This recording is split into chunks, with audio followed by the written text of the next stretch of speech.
All right, what's up, everybody? Welcome back. And I'm joined with a very special guest today. Very excited about this one. Got some cool things to talk about. Dale Comstock, welcome to the show, man. Thank you for being here. Yeah, I appreciate it. Thanks for having me on. Cool. So I do have people who watch this show who probably won't know who you are. So I know a majority of them will. But for those who don't know, can you give a little bit of background on who you are and what you do? Yeah.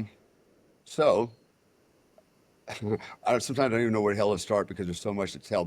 So right now, I'm in Bali, Indonesia. I live here. I've got a home here. I've got a couple of businesses here, security companies, bar, restaurants.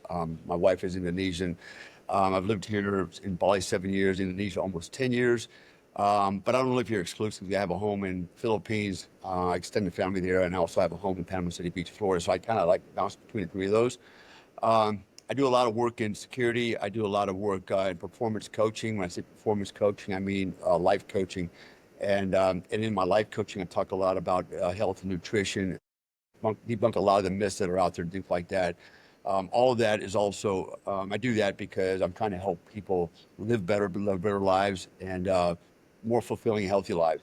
Well, my military background, I spent 20 years in the Army. I grew up in the military. My dad was in the Army for 20 years. I followed his footsteps. My son followed my footsteps. He's a Green Beret. He's got, I think, 15 years in now, something like that. Uh, Sister was in the military, on and on and on. So I come from a military culture. My military service, I was spent 4 years in the 82nd Airborne Division. That's infantryman, paratrooper, long range scout. I spent 10 years in 1st SFOD Delta as a Delta Force operator. I went to the Q course as well. I actually had an A team in 3rd Special Forces Group for about 5 years, OD 8394. And then I retired actually right before 9/11 in 2001. So I've been out for 24 years. Seems like yesterday. Time flies, by the way.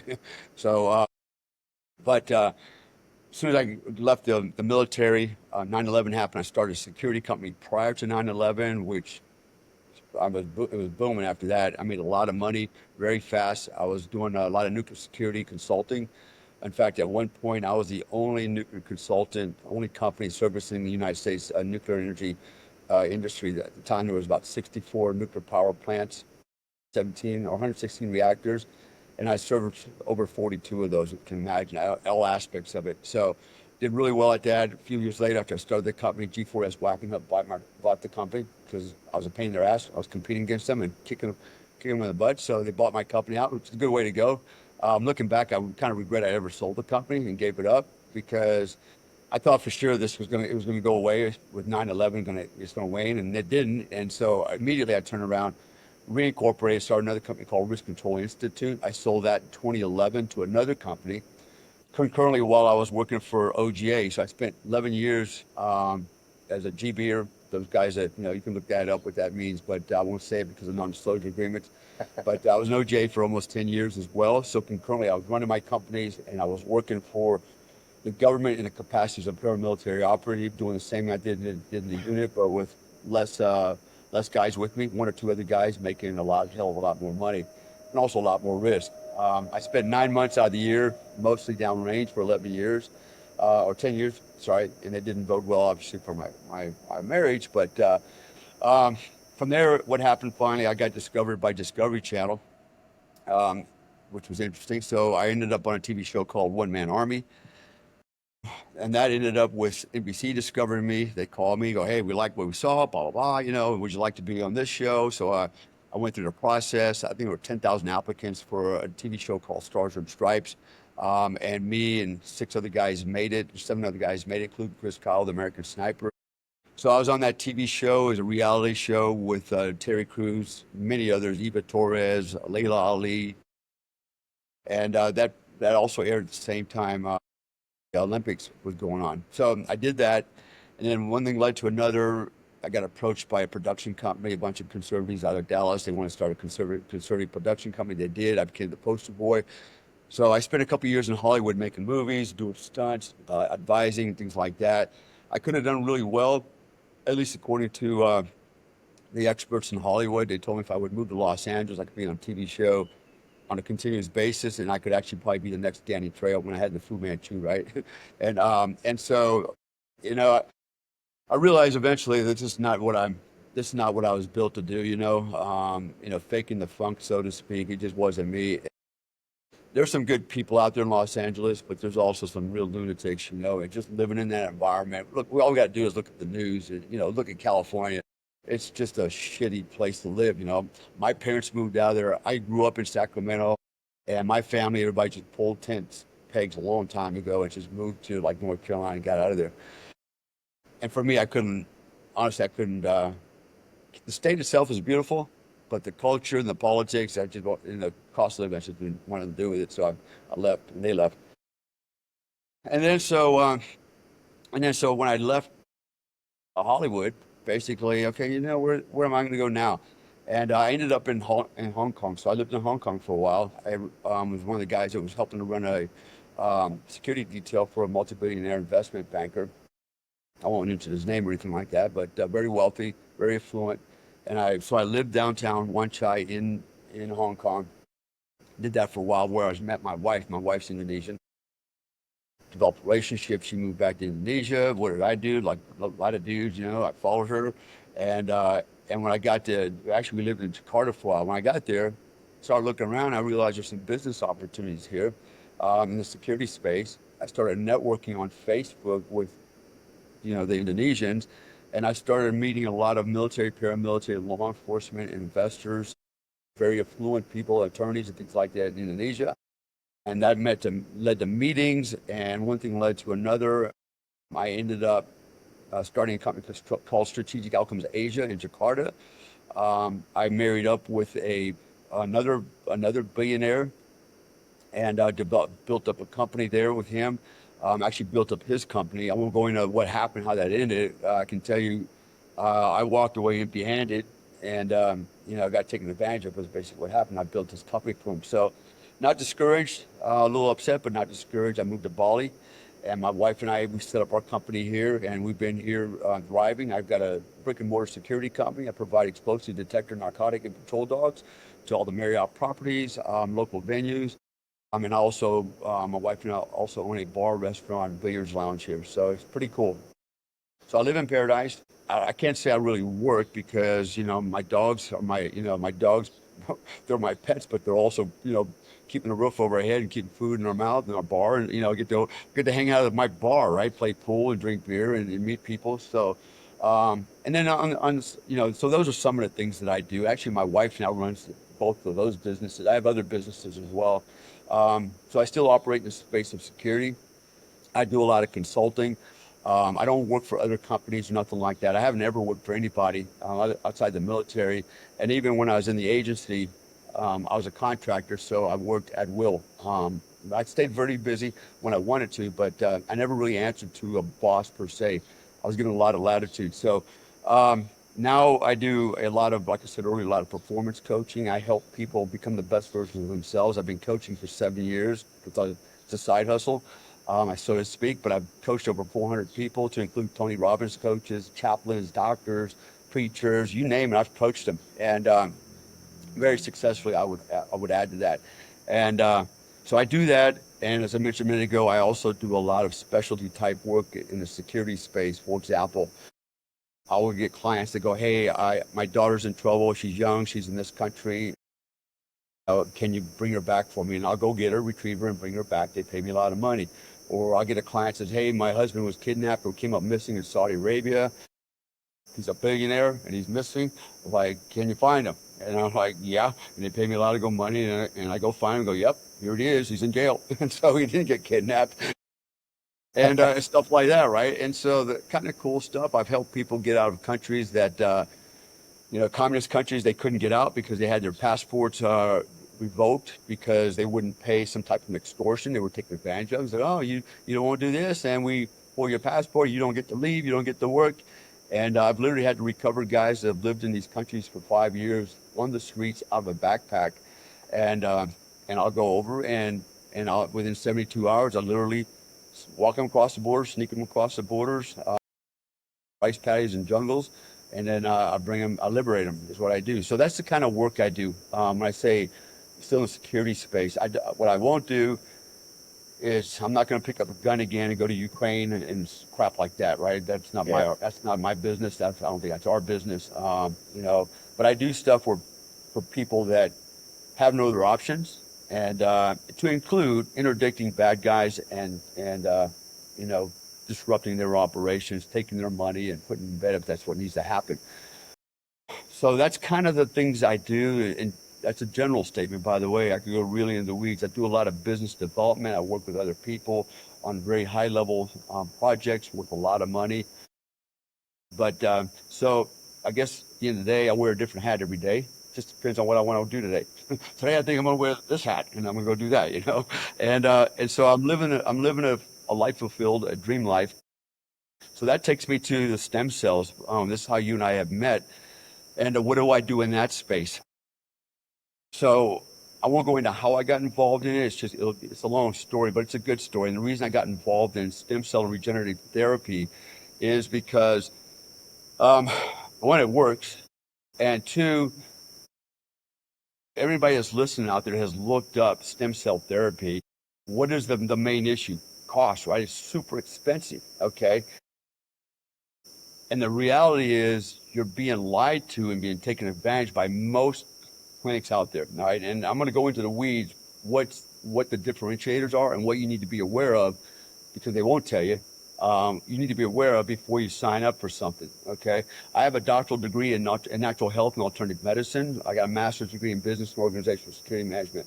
But so I think I know a little bit about health, you know, and that's why I'm a naturopath in that I believe in natural medicine, natural health. I believe in fitness, exercise, proper diet. Okay, and I'm not advocating for a vegetarian diet or some kind of a really too extreme diet. What I'm advocating for is understanding how nutrition works and understanding that we're living in a world where we're constantly being lied to by the powers that be, the figures of authority, the food companies, the pharmaceutical companies, even the medical establishment. I'm not saying they're lying to us; they're just ignorant to the truth. And so we're consuming things that are bad for us, and under the guise that it's good for us. And we're avoiding food that's actually good for us. That's they're telling us is bad for us. So I'll clarify that later on as we go into the program, expand on it. And I think it relates to optimal health, right? And so you can take all the stem cells you want, but if you're not taking care of the other areas like nutrition and understanding what's right and what's wrong, and we all think we do because we've been lied to, we've been brainwashed. How many of you out there listening believe that the food pyramid is actually legit? It's actually upside down, all right, and reverses. It's all backed up. It's backwards. So I'm going to clarify that because this is a holistic approach. Not only are you going to take stem cells, it's not really magic. If you just take that, you're good to go and you reverse aging. There's more to it, and I'll lay all that out. All kind of works hand to hand. So, let's start with the stem cells, okay? And in the program that I'm involved in, the reason I got involved with this program is the uh, the point of contact that reached out to me and invited me to be a part of this institution. What is this institution? It's about 6 different clinics, all belonging to the same doctors. They are doctors that are focused on regenerative medicine, okay, how to make people healthier, not just giving them drugs and cutting things out of their body, but literally what are some of the natural ways that we can make ourselves healthy? There's a lot out there. And as most of you are probably aware, most of these techniques, these treatments are being suppressed by the pharmaceutical companies, okay, because they don't want you to be healthy. They want you to be sick, but they don't want to kill you because you're like an ATM machine. As long as they can keep you alive and keep you taking their drugs and cutting things out of your body, they're making bank, okay? And they're gonna downplay, you know, natural medicines, even vitamins, okay? That's crazy, but I remember way back, in one time, in 3 months, 3 times in 1 month, I heard CNN talk about a report that came out that said vitamins are bad and needs to be regulated by the pharmaceutical companies because you can die by taking too many vitamins. What a lie that was, right? And they're scaring the hell out of people, and they want you to buy medicines by prescription. Okay, think about that. You know what? That's going to cost you a hell of a lot more than just buying it off the counter. And they haven't given up on that. Okay, they're still working it. But I got bad news for them now that RFK is in charge of the NIA. That he's awake at the wheel. He knows what's going on. All I can say is thank you Jesus that this guy's in charge because he's already their state's now going okay. No more fluoride in the water, right? They're getting rid of it because fluoride is 100% poison. Did you know originally it was rat poison? Why are we putting it in our drinking water? Because they lied and said, oh, it's good for your teeth. It prevents cavities. Well, think about you go to Africa, for example. Look at some of the tribes now. They got some of the cleanest, whitest teeth on the planet. They're not taking fluoride. They're not taking toothpaste. Okay, so we've been lied, and lied to. So let's go into stem cells. The reason I got involved in it because I told the company the only way I'll get involved in it is if we can make this more affordable so that the average person it's within their financial range, right? So if you look at if you go on Instagram, for example, look at the Joe Rogan podcast with Mel Gibson, where they're talking about, Mel Gibson said, yeah, my dad, we ran down there in Panama, we took this thing and it was a game changer, right? And so it's the rage, you know, there's the clinics down in, I won't name the names, but there's clinics in Mexico, Colombia, Panama, all around the world. But if you read the comments, probably 90 to 95% of the comments are something like this. Man, it must be nice to have a lot of money. I guess I'll never be able to afford this treatment, right? So it's almost like it's reserved just for the elite and the wealthy. They're the ones that get this treatment to extend their lives and regenerate their health and all those types of things. And that's the problem I have with it. And that's the reason the company called me is because they heard one of my podcasts, another one. And in that podcast, I said I want to help people. This is why I do things like I just mentioned, going to get kids, and bring them back to their parents in Singapore, helping find people who are missing, those types of things. It's because I do want to help people. And they called me and said, we heard you say you want to help people, and so you're a perfect fit. And so here's what we offer. And the guy that I spoke to gave me his personal story. It was really cool. In fact, I'll share the story real quick just to drive home some points here. So he's a really good guy. Grandmother lived in Sweden. He's actually Iranian American, and he's one of the good guys. So his whole family is a really good people. Grandmother was dying.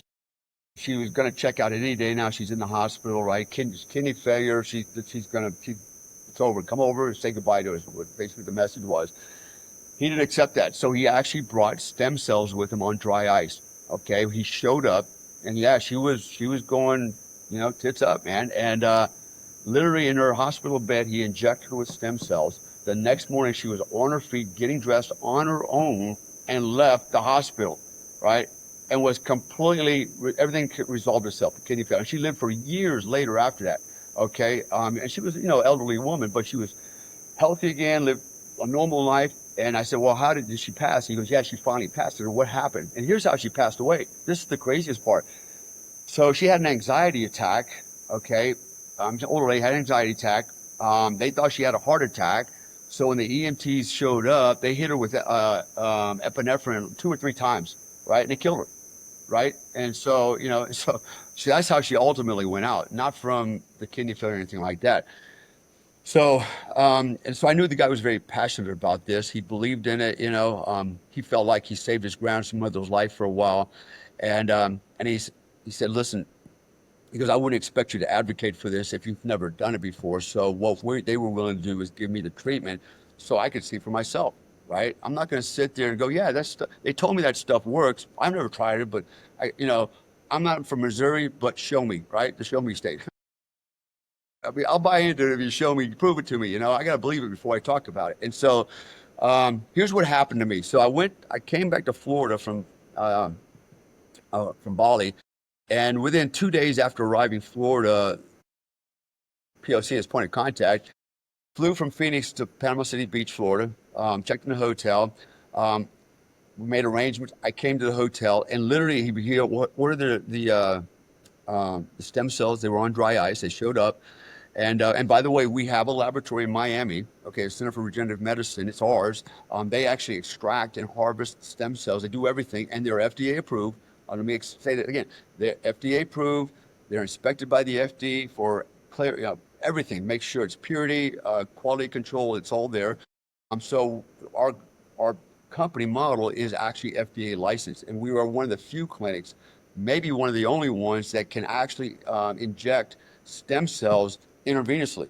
Now, there's other clinics that can do local injections, like into the knee or the shoulder, but they don't have the license to do an IV administration. We can do both. That's a huge thing, and I'll explain that later on why that's so.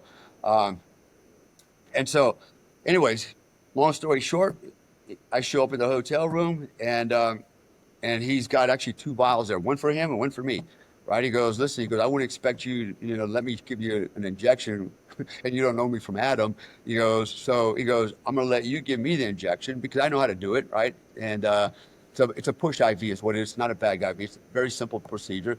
And, he goes, pick whatever one you want, and I said, okay, I'll take this one.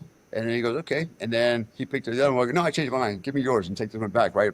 Playing games. But, and there's a reason I thought about that, and I was laughing and joking with him. I said, I've already put this out, so I don't have a problem saying this on your podcast. I was on the Alex Jones show a couple of times. In fact, before the election, I was on the show.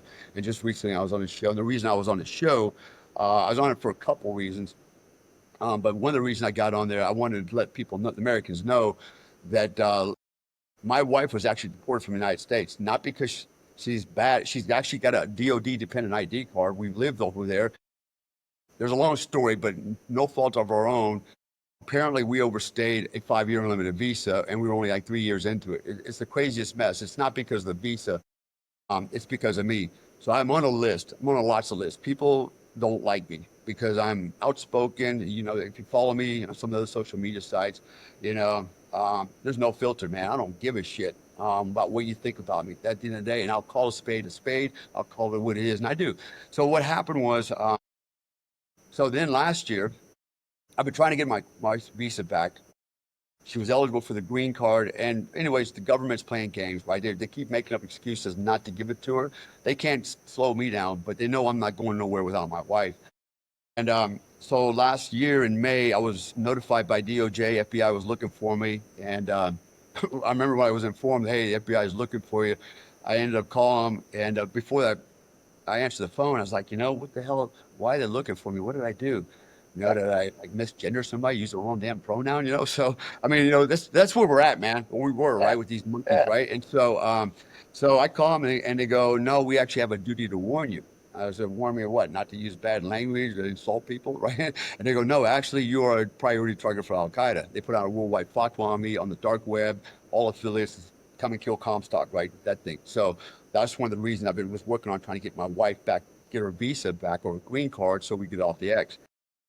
Nothing happened. Literally, I'm going to put this out there. I hope they're listening. The American Embassy in Jakarta absolutely refuses to talk to me, answer my phone calls, answer my emails. They not confiscated, they took my family's passports and never gave them back. I've asked for them over and over, and they refuse to give them back. You think and look, Trump's in office now, but there's still a lot of Confederates, we'll put it that way, still in the institutions and controlling the things, right? And that's where we're at. So I brought all that. So long story short, goes back to the guy giving me the injection. I thought, well, maybe the guy's here to take me out. Right. He's going to do it under the guise of giving me stem cells. And Yeah. honestly, I trust the guy. I mean, he is such a good man. Really good guy, man. He looks like that guy Dave Bautista. He's a big dude, bald head, and I pick him on the head. And holy shit, he's like 6'6". He's just massive, but he's very intelligent, man. And he really does take good care of me. I mean, he puts me up in resort hotels, gives me Ferraris as my rental car. Not that I want to do all that stuff, but he's just so generous, man. And so what happened was I took the injection. He took one too. I didn't die.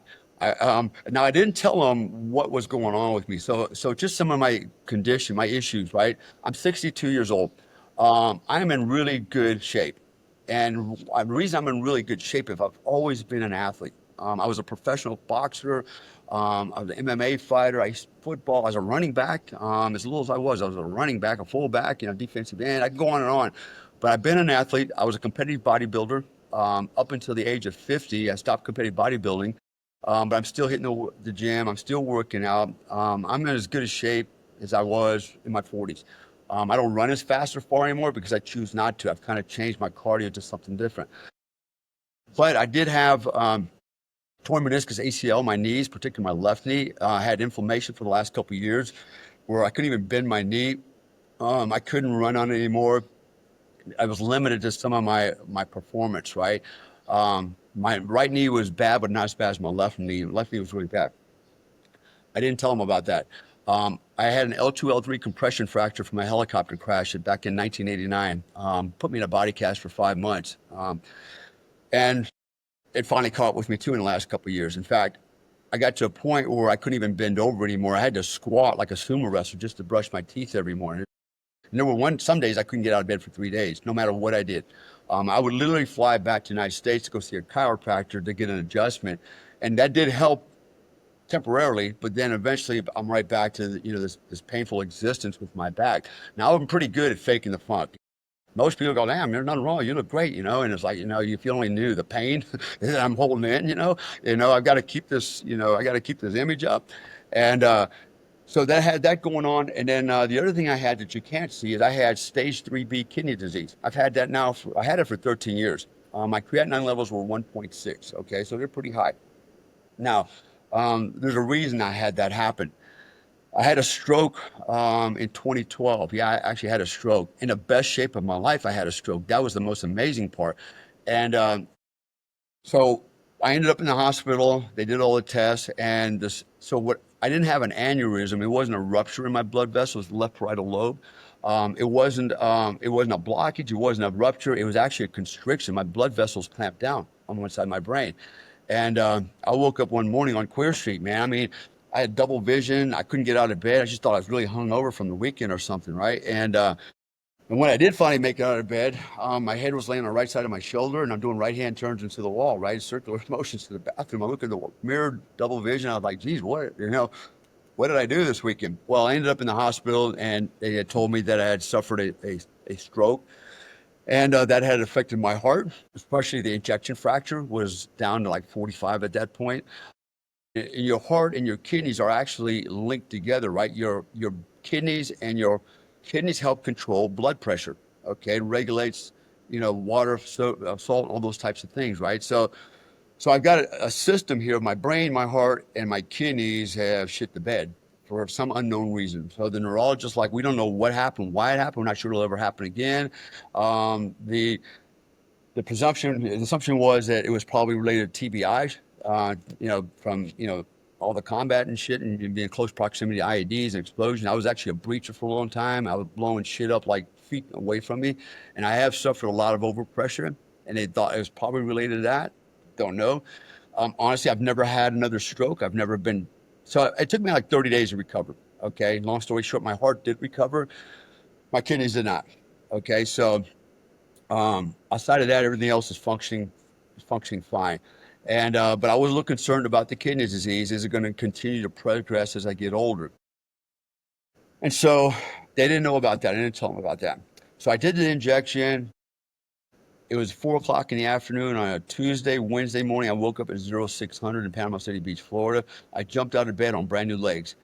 Holy cow, man. I'm running up and down my stairs. My roommate, I have a roommate in Florida that maintains my home when I'm gone. I said, bro, I said, look at this. I'm running up and down the stairs. I'm throwing roundhouse kicks at him like I was 18 years old again. I was like, son of a bitch, man. I got new legs, right? And so, um, and that it does happen, by the way. It can happen that fast, especially older guys. We really notice the benefits immediately, okay? So then what happened was about 8 days later, they flew me out to Phoenix and they wanted to give me another round. Now, at this point, I had taken 100 million stem cells, 3 trillion with a T, trillion exosomes. All right. And what are exosomes? Exosomes are nanoparticles, products of stem cells, and they can cross the blood-brain barrier. Okay. Now, it's important to understand that. And I'll explain why here in a minute. So literally, when people go, well, how does this whole system work? Think of stem cells as this. Stem cells are alive, and they are like blank cells that, in this case, are harvested from umbilical cord from a donor. Okay, so they're brand new cells, and they're extracted. through a proprietary process that our laboratory has. It's tested for purity, everything, right? Make sure it's safe, blah, blah, blah, blah, blah. But essentially, you have 100 million stem cells, and these are alive in a vial of about a 1 milliliter vial, right? And when they combine it, we combine it with 3 trillion exosomes. Okay, now exosomes are not alive, but they're nanoparticles. So here's how I describe it to people. Think of the stem cells. When they go into your body, they're a bunch of carpenters, masons, and painters, right? They're traveling through the entire system. If it's an IV injection, they're traveling through your entire system, looking around going, what can we fix? What can we replace? And they're tearing shit down, rebuilding shit, pouring more concrete, and they're just rebuilding, right? Think of the exosomes as all the equipment, right? The bricks and mortar and things we need and paint, right? To fix things, right? And they bring that along. And these stem cells and exosomes will exist in your system for at least around 9 months, okay? Before they start losing their efficacy. That doesn't mean that once it starts to wane and go away, that you're gonna revert back to where you started. No, actually, you're there, and you can pick up from where you left off. It's not gonna reverse itself. The repairs have been done as much as it could be done with that quantity of stem cells and exosomes. Of course, you can do more, right? I mean, there's some people that come in once a month for 3 months straight and do a protocol. Others come in once every 6 months. Some come in once a year. Some never come in again. They don't need to or don't want to, right? But you will get the benefits, and they're tangible. They're palpable. You'll feel it. You'll see it. It's like, damn, I'm better. So my experience was this. After 8 days, I went to Phoenix. They gave me another round. They gave me another round, we went down to the clinic. I did the blood work, and we looked at, for example, my creatinine levels. Now, my creatinine levels for the first time had dropped down to 1.43 from 1.6. So there was a decline, right? And then on that day, I took another 2 trillion exosomes. Okay. The next day, I did blood work again. The following day, I went back and got the results. And guess what? My creatinine levels had dropped down to 1.37. I was back in the normal ranges. My kidney disease had reversed itself, and I got normal kidneys again. Okay. So my knees are better. My kidneys are better. And oh yeah, my back pain within 6 weeks, complete result. I have no problem. I bend over brushing my teeth. I can do everything. I lift weights, I do squats. Fine. No problem with my back anymore. So my back problem resolved itself. Kidney disease resolved itself. Knees have resolved themselves. And then the other thing that I've noticed, and I was sitting at a dinner table one night with another guy that had the treatment. I didn't know him from Adam. I just got to meet him through the group. And we were talking about the benefits, and I asked him, "Oh, so what did you experience? What kind of damage you have?" And he wasn't that old, and he hadn't physically suffered anything, but he did want to see if it could help him. And he was trying to explain. He goes, "Well, I can, my thoughts. I can think." He's looking for a word to explain what I said was mental clarity. I said, mental clarity. He goes, yes, that's it. I have more mental clarity. I go, exactly, because that's exactly what I experienced. Mental clarity. It's like my brain's functioning better, right? Yeah. It's like, yeah, there's no longer a lag time in my thoughts and memory. I was like, fuck, and that happened when COVID happened. So I got, COVID, like we all supposedly did. And when first time I got it, I had the long COVID thing, right? So I spent, it took me like a month to recover. And a couple of things happened with long COVID. I had ringing in my left ear, okay? And it was pretty prominent from the COVID. And then I had the long COVID where it was like, I'm on Queer Street every day. I'm like, I get up and do something for 5 minutes. I got to go lay down for 30 minutes just to recover, just to walk to the toilet. Whew, that was a long walk, right? And so consequently from that, I've noticed a little bit of memory impairment, I guess. You could attribute it to, you're an old man, but it's not true. Your brain doesn't have to go because you're 62, right? And I was very good, I still think I am very good at what I call mapping. I can talk to you about something right away, segue to somewhere else, go down a bunch of rabbit hole, come right back where I left off and not miss a beat, right? But I notice I'm starting to have trouble. Once I get off the trail, it's like, what was I there talking about? I can't find my way back.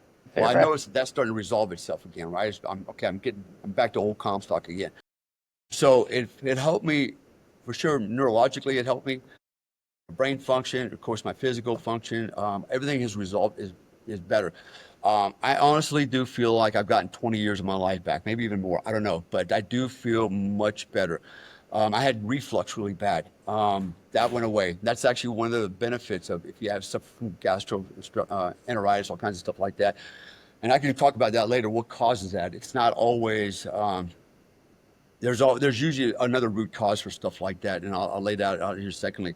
But a lot of things, and the tinnitus also resolved itself. Now, I'm not gonna lie, it did go away, and then it started coming back, and then it goes away, and it comes back. It's like modulates up and down, you know. And so it's almost like I feel like the carpenters and painters and the electricians that are trying to adjust the tuning, right? And they just don't have enough exosomes, right, and wiring to fix this thing. I'm pretty sure another round or two, and that'll completely resolve itself.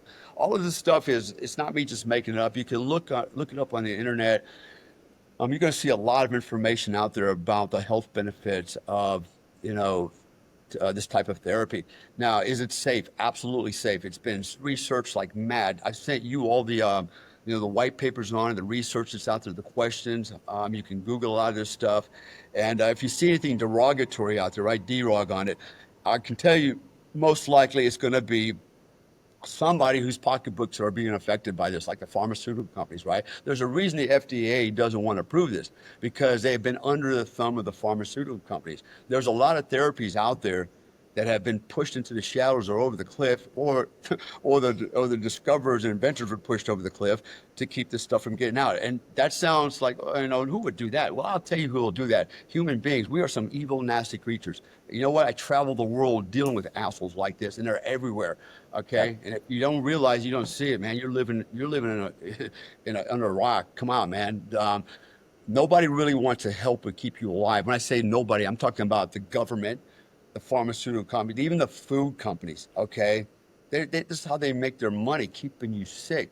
And so it's just almost like a syndicate. They're working hand in hand, right? Food companies feed you processed food, lots of sugar to keep you sick, and then the pharmaceutical companies provide medicine not to cure you because you can't. They don't cure you. What they do is basically mask the symptoms. So I don't feel any symptoms, but that doesn't mean you're still not affecting you, right? And then the doctors, most medical colleges, who's who's paying for that crap? The pharmaceutical companies. They're actually providing the curriculum, and you need to follow this. This is why most medical doctors have, if any, a very basic understanding of nutrition. That's it, because that's all they get. Now, how do I know that? Because I've actually coached medical doctors. I just finished coaching two of them for a couple months. And they said the same thing. It's like, yeah, we don't get any education on this stuff, right? It's always, what kind of pill should I give this guy, and what can I cut off his body or out of his body, right? Those are your Yeah. options, right? Right. So anyway, going back to the stem cell story. So completely restored me. I've seen the proof, the movements. I feel them. I feel much better, and so here's how the program works. This is what separates us from everybody else out there, and this is what people need to be aware of when we talk about stem cells. Be careful. For example, I went out and I've looked at these other companies, did the research. What are you offering for how much? And if you're not doing the work, you're gonna get caught up in a trap. I say a trap. You're gonna lose a lot of money, spend a lot of money, and what you get is gonna be dubious at best. You'll probably get some stem cells and exosomes, but if they tell you they're gonna give you 110 million stem cells, how do you know? You're gonna count every one of them? No. How do you know? How do you know that this isn't a watered down concoction with some stem cells in it they gave you? So maybe you do feel something, but it's not optimal. All right. And it's for sure, it's not what you thought you paid for.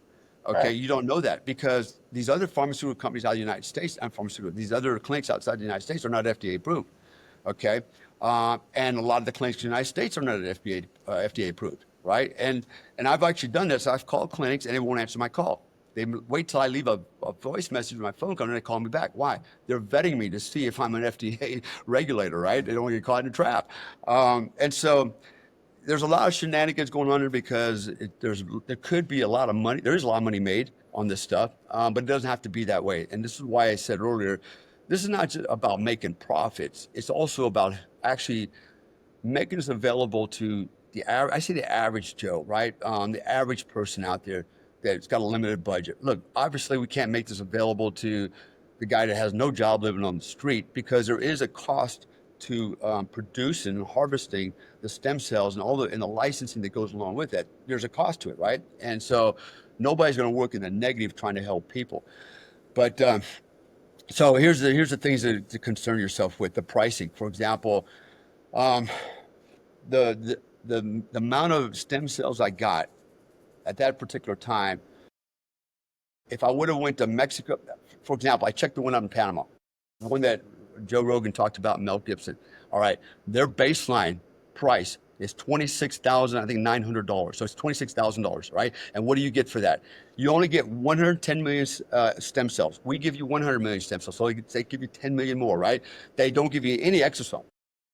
You have to go to Panama. You have to fly there. They'll put you in a hotel. I don't know where, Motel 6. All right. They'll pay for that part, but they're not going to pay for your travel. They're not going to pay for your food. Yeah, they'll pay for your breakfast because it's complimentary with the hotel, maybe. They'll get some muffins or something, some orange juice. And then, oh, you stay for 3 days and we're going to do some other therapies, right? And it's all bullshit therapies because it's nothing that you can't do for yourself. Okay. You don't have to stay there for 3 days to go through all this crap. In fact, I would argue if you're an American, go to an American clinic and get that treatment done, right? American first type thing. But a lot of stuff you can do. So they sex it up a little bit by giving it 3 days, and you go, wow, I get to go to Panama for 3 days, it's a little vacation, okay, and I get all this treatment, and they're gonna massage me and all this kind of stuff, and you're gonna come out $30,000 out of your pocket to do that, right? You don't have to spend that much to go to Panama and enjoy a vacation. I've been there many times. So you pay a lot of money, and then the thing they offer is expanded stem cells. 110 million expanded stem cells. What does that mean, expanded? That means they're cloned. So what they do is, and where they get them, how they get them is also questionable. But let's just say they're on the up and up, and they get them out of umbilical cord. And I'm not just talking about that company. I've checked them all out, right? And anytime they say expanded, and they're probably going to take expanded off the website now that I'm bringing this up, right? But you should ask them, are these expanded stem cells or are they mesenchymal stem cells, right? You want mesenchymal stem cells. You don't want expanded / cloned stem cells. Why? Let's just say I don't know, let's just say they were able to extract 1 million stem cells and half of those were retarded or they're corrupted or something's wrong with them, right? They're cells. Maybe the host that they got them from has already some kind of weird diseases or something. And they got other genetic issues, and at the cellular level, right, there's some drama going on there, right? And at the mitochondrial level, for example. Now what's happening, they clone a bunch of retards, right? Maybe half of them, and then they clone them to 110 million. Now you got 110 million corrupt stem cells, or possibly half of those, or a third, or whatever. You got some amount, significant amount probably, and they're going to stab that in your IV and say, good luck. And what are you going to do if you are sick? How are you going to prove that happened later on? What recourse do you have? Probably none. It's a foreign country, right? And oh yeah, you can spend a lot more money on attorneys to try to run this thing down. Why you're possibly sick and dying. So that's one of the ways they get you. Why do expand stem cells? It's easier to do it that way, right? Clone them in a petri dish, instead of pulling out 100 plus million out of umbilical cord, and you've got to get the umbilical cord. Okay, that's the closest and best thing you can get from embryonic stem cells. Countries, most people, from a moral standpoint, I think it's wrong to take embryos and extract the stem cells, right? Because it could be a human life. Okay, I get it. That's why most people don't do embryos, just because from the moral, ethical side of things. And they don't want the blowback either, right? And like, for example, here in Indonesia, you can't get stem cells. You can, but you can't. Again, it's one of those gray areas, and they don't like the idea of stem cells because of the embryos, right? It's a Muslim country mostly. So that's the risk you run when you leave the country to go get stem cells. You're going to pay a lot of money. All right. And you're not going to know for sure what you're getting. They give you all the guarantees you want, but they're still in a foreign country. And I have to know, especially when you go to a third world country, and you're getting stem cells, are they going to be honest brokers? I can tell you from experience, living over 101 countries in my lifetime and traveling to them, usually third world countries are very corrupt. That's why they're third world countries. They never get ahead because they're just constantly ripping people off and stealing line. So again, I'm not targeting any one particular clinic. I'm just telling you, I looked at their websites. I've looked at their numbers. We made the phone calls. This is the feedback we got. I'm just regurgitating what we were told and what they put out there publicly. So avoid expanded stem cells. They're not good for you. They're not FDA approved. Okay. Even the FDA knows that there's a problem with that. So you don't want expanded stem cells. You want mesenchymal stem cells, and then look at the quantity. You're going to see, go to a website, well, they only want $2,500. Well, look at the numbers. What are you getting for $2,500? I'll tell you, it's a fraction of what we give you. In fact, if they give you 100 million stem cells like we do, you're probably going to pay 3 to 4 times the amount of money. Absolutely. So you're going to pay more and you're going to get less, much less. A lot of times they don't provide exosomes, especially in a combination. We also provide exosomes separate if you want it, right? But what we issue is it's one vial. It's got 100 million stem cells, 3 trillion exosomes. That's basically a unit. Okay, that's a powerhouse. And you can't like, well, we want to take some of the stem. You can't. It's already made. All right. That's what we provide. However, we can provide exosomes alone, standalone by itself, and there's different prices for it. I forgot to pull up on my sheet, but anyways, you're looking at and don't quote me on this. I'm just kind of winging it right now, but it's something like 2 trillion exosomes. I believe the price for that's roughly $2,800. Okay. Now, are exosomes good? Absolutely. Do you need them with stem cells? Not necessarily. And this is where the doctor consultation comes in. So our doctors, you're going to talk to one of two. Most likely, doctors, his name is Dr. Mike. I'll call him Dr. Mike. Okay. He owns 6 of the clinics up in the New Jersey, New York area. He's going to do a phone telemedicine, phone consult with you. You don't have to go there. We got another one in California. You don't go there. What they do is like we're doing here, via Zoom, telemedicine. Okay. Okay. So what do you got going on? What do you want to fix? Tell me about your symptoms or your issues, things like that. I got this going, this. And what they're going to do, they're not going to go, okay, we're going to send you stem cell exosomes. They're going to diagnose you on their own. They're going to go, well, maybe you don't need all these stem cells. Maybe you could just do good with exosomes, right? Based on and there's a lot of issues that this addresses. In fact, it addresses everything, okay? It's not just, with your skeletal system. Oh, my joints hurt and this hurts, my back hurts. It's also like kidney disease. That's a good one. Actually, it's very good for kidney disease. But you suffer from other things, some type of neurological conditions. You've got I don't care what it is in your body that's ailing you. Remember, these stem cells and these exosomes, they're carpenters and painters and masons coming in with their tools to fix it for you, right? With blank stem cells, right? They're repairmen, okay? So they're coming in to fix it. So whatever you got going on, most likely it can be adjusted. Now, here's another factoid.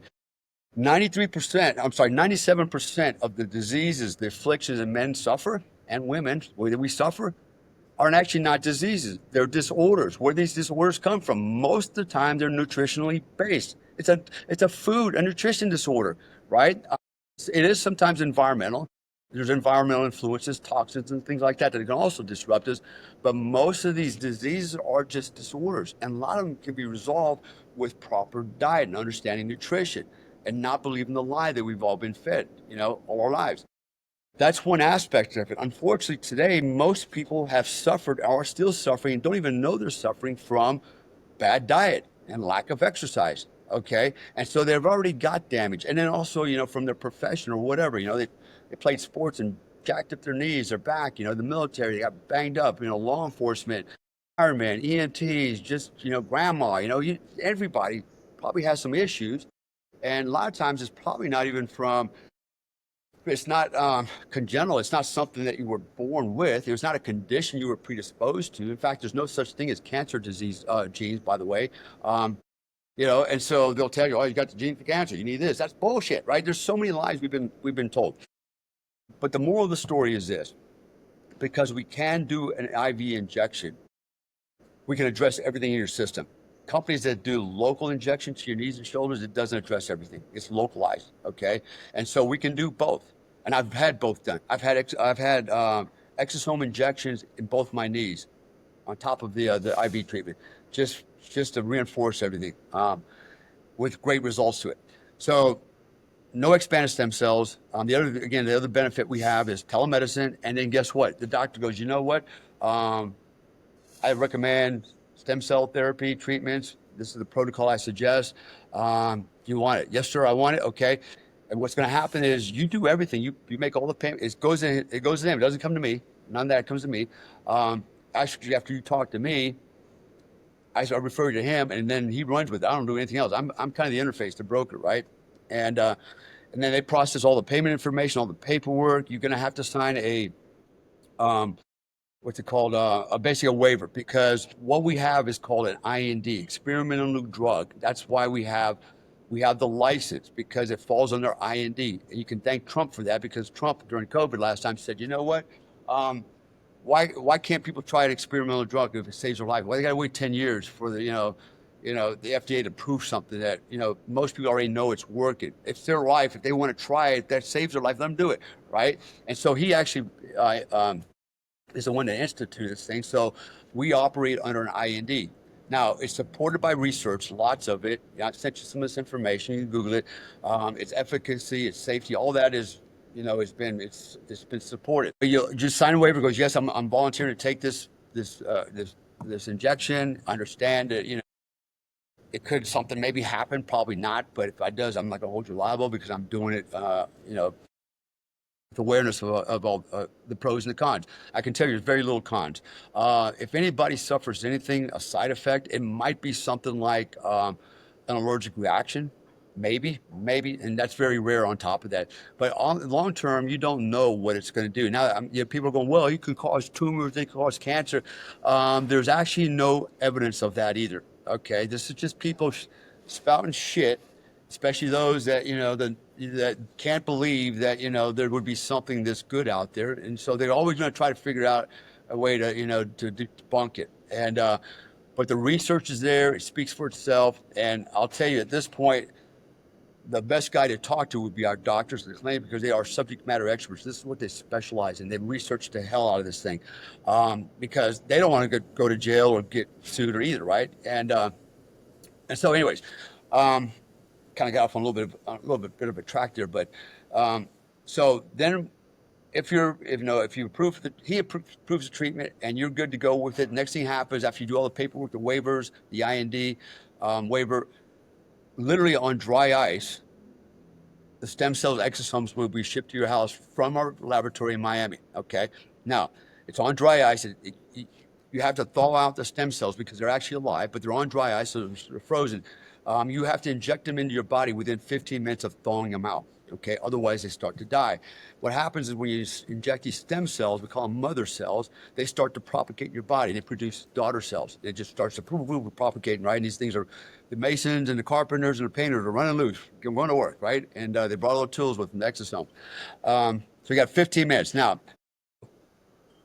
who's going to inject it for you? It depends, right? If you have a friend that knows how to do IV injections, maybe it's a nurse practitioner, a nurse, a doctor, EMT, whatever, they can do it for you. And if not, we can actually assist in finding someone locally. They can come to your house and actually administer the injection. There's a little bit of a fee that obviously not coming to your house for free.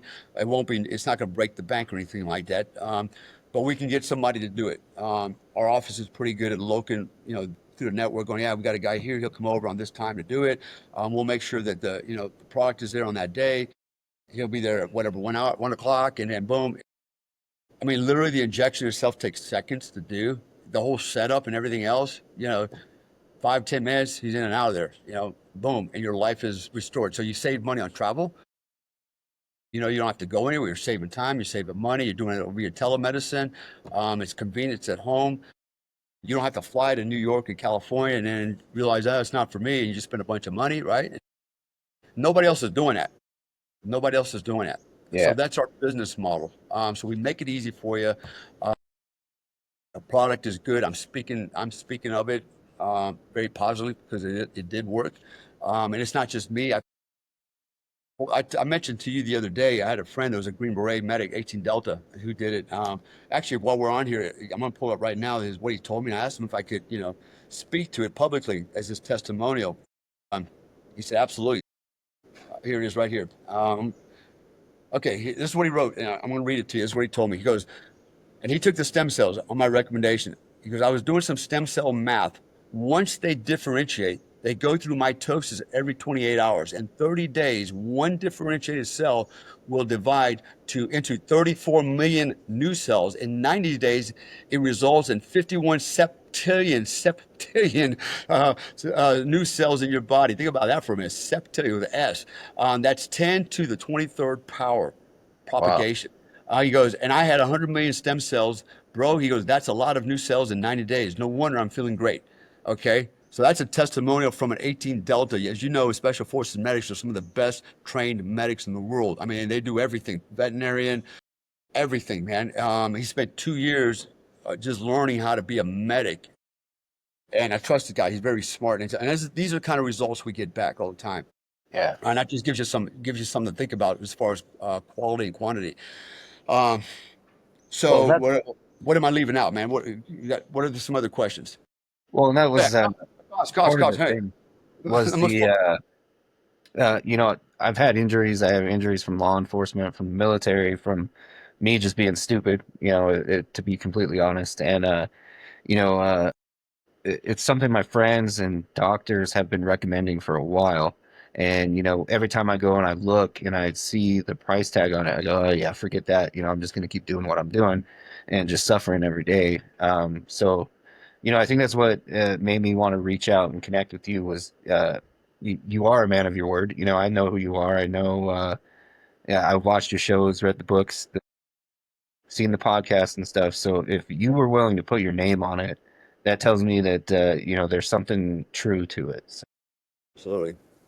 and then we spoke, and then I heard the price, and I was like, "You got to be kidding me! Like, where's this guy been this whole time?" And because every time I looked, it's $30,000 plus the trip, or close to, or they'll offer you a Christmas discount for 25 grand and a 3 day stay in Panama or whatever. So, um, and there's people. It's crazy the results, even from the watered down stuff. People are having these great results. So, for something as potent as what you're offering, and then the whole package you offer, afterwards too. It's not just I'm going to give you an injection and send you on your way to destroy the progress you just made.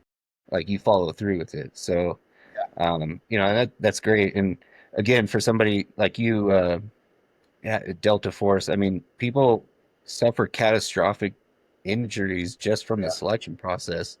So somebody who's literally run their body through the meat grinder for many, many years to feel that good, I mean, it's got to be amazing, yeah. right? I mean, Well, let me add to that real quick. So the other thing I didn't mention, I'm a 100% disabled veteran. Okay, so I've got a lot of injuries, fragmentation wounds, concussions, major concussions. The body's been through the ringer. But honestly, and I post videos all the time of me boxing. I used to be a professional boxer as well, and you can't. It's like, damn. There's not. I look good. I feel good. I got speed like I've always had. I just feel at 62 like I'm 32, which is actually yeah, when I started professionally boxing. So I am 100% disabled. And so the question is, oh, aren't you afraid somebody will, they'll see you and they'll take away your disability? No, actually not, because I got a lot of things going on to include 100% PTSD. So all this is validated, plus all the other injuries and stuff. Just because I can perform doesn't mean that, as a disabled veteran, you're not suffering, right? Some of us, out there, especially in the military community, we learn to Charlie Mike, continue mission no matter what. When it's a leg, we're going to keep on road marching, right? With one leg and an 80-pound rucksack. That's just the nature of who we are. But that doesn't mean we don't deserve compensation for the body that the military damaged, right? It's like renting a car, bringing it back with dents in it. You need to pay for the dents, right? And that's what the military did. They rented our body, they dented it up and banged it up, and then they handed it back to you. It's like, how are you going to fix the paint and the dents and put some new tires on it? And that's what we're expecting. That's how you have to look at it. And to your point, right? Also, what I want to again emphasize is why do people go abroad to get the damn stem cells? I'll tell you why, because nobody's FDA approved here, right? The FDA is not approving it. We do have the approval. In fact, one of our doctors is the director for 50 hospitals. Great guy. He's one of the guys I got involved with, and he actually has one of the clinics out in California. So, part of it is the FDA approval for the IND, again, experimental drug. Not everybody can get that. So that's what's the differentiator. So what I'm telling you is you don't have to leave. You don't have to feed somebody else's economy and line their pockets with ridiculous amounts of money. You can do it here. You do it at home. You're still supporting our economy, supporting our doctors, our clinics here in America, and uh, and you're saving yourself a lot of money. And you're going to I can't say you're going to prolong your life, but you probably are. Okay. And you're going to restore it to some degree of functionality, maybe 100%. I don't know what your people's injuries are, but you're going to experience something positive out of it for sure. And it may not happen the first go around, depending on how severe your injuries are or your problems are. So, I mean, they're Walking Dead, man. It's like, Yeah. damn, this is one round might not address everything. We might have to do a couple. Maybe in 6 months from now, we have to do another round, or a year from now, whatever. That's to be discussed with the MDs on this one. Like I said, my part is introduce you to the stuff, the process, and then the price. So, mention pricing. So, all right, we have the best prices anywhere. When you really start comparing the stem cells, the types of stem cells, the quantity and the quality, all the other things that contribute to this, the FDA approval, stuff like that, what we offer is 100 million stem cells, 3 trillion exosomes, okay, in one vial for $9,000, okay? That's that's incredible, okay? I know it was 9,000 is a lot of money for people. I get it. But how much money would you invest in going to college? And did you invest in college? And what did it do for you? Most people only work in their degree field, spend a lot of money on your sister's degree, right? How much money are we willing to spend on other things like a nice car, right? That will look nice for about 3 or 4 years, and then we want to replace it and spend more money to upgrade it, right? Or whatever. $9,000 to me, if it can extend your life and the quality of your life, okay, then that's a great investment. Okay, my mom's 80 years old and she is really robust, never hospitalized for nothing. As soon as I get back to the States, guess what, Mom? Your 80-year-old ass is getting one of my injections. I'm going to extend you out. And by the way, here's another thing that people haven't probably never heard before either. And this is all starting to come to surface because I do a lot of work in this space. When it comes to new medicine and technologies, and of course with the advancement of AI, it's predicted that if you're still alive in 5 years, which I'm pretty sure we all will be, on barring an accident, they're predicting that we could live to be 120 to 150 years old. Why? Because we have the biologic capacity to do that. And if you're a Christian, look at the Bible. We used to live to 600 years, until Eve went in the garden, ate the apple when she was told to leave it alone, and started talking to the snakes, right? But, whether it's through creationism or evolutionism, we are designed to live a lot longer than we do. Why don't we live longer? Well, we actually live longer than we did 150, 200 years ago. At one point, 45 was like, that was it, man. They're going terminal after that. That was old age. Now average age is about 76 to 80 years old, and it just keeps going up because of technology, because of some medicines and some approach to things we do. Are we at the optimal levels? I think we're only at the optimal ages now because of how far we've arrived with our technology and things like that. But we have the capacity to live beyond that. I've got video of dudes that are 100 years old that are bodybuilders that are yoked. I mean, yoked, like boom, right? 99 years old, 80 years old, 70 years old. And so when people are not living at their maximum physical capacity and or mental capacity, it's usually because of some type of neglect, whether they know it or not. And so you can do some things to restore yourself. And I'm not saying that stem cells is the only thing that's going to fix you. Even me, when I got the stem cells and the exosomes, the doctor was like, "Listen, man, at least for a week, don't do this, don't do that. Back off on all the carbohydrates, the sugars, blah blah blah blah. Let these little carpenters get loose and start running loose before you wipe them out with sugar and stuff like that." So nutrition has an impact as well. So it's recommended that you make some dietary adjustments once you get the treatment, if you really want to get the maximum benefit of it. Um, so, And like I that's what said, you offer, right? On top of that package. That's I do that. So, yeah. So, speaking of the packages, I'm not trying to sell my package per se. Offering a package, it's $12,000. I provide what's called mind body engineering program or psychosoma engineering. It's unique to me. Nobody else is teaching it. You ain't not going to get this in any university. And what I do is I focus on the science of success. Okay, and in that process, it's 8 weeks long. Sometimes it's 9 weeks long if we get a little long-winded. And what we do is like this: we do a Zoom call, video. It's recorded. Blah blah blah blah. It's a couple hours every session, and I go through there's different modules of training. I start with at first I start with basically setting up the agenda and basically setting the compass azimuth, so to speak, where we're going to go, and then we're going to go into things like nutrition. That's the first thing I start with because that's huge, right?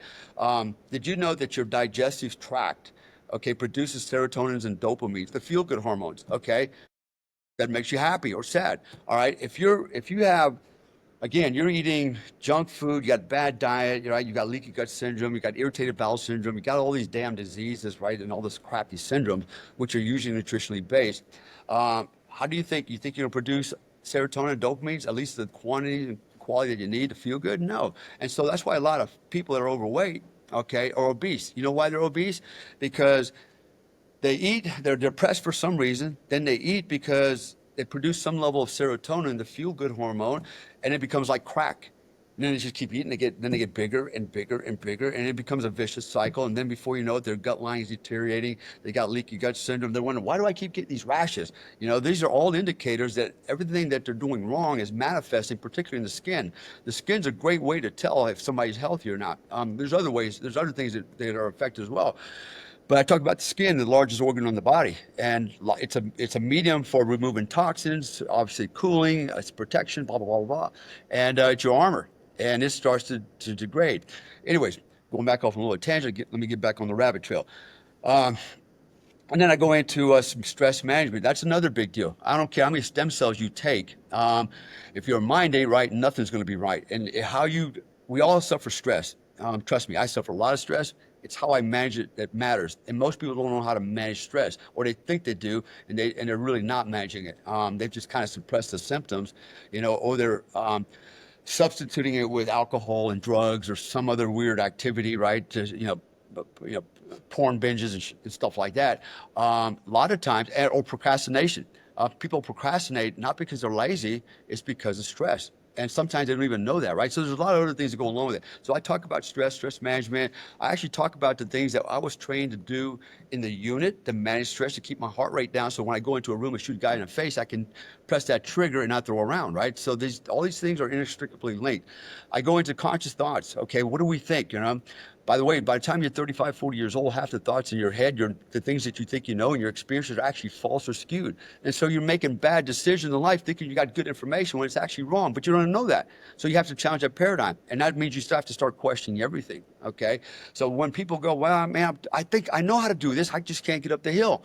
Well, did you ever think that maybe you don't know? You don't know the information, it's wrong, right? And you're using bad data and programming to get you up the hill. That's why you can't get up the hill. This is why this is why 1% of the world population owns 96% of the wealth.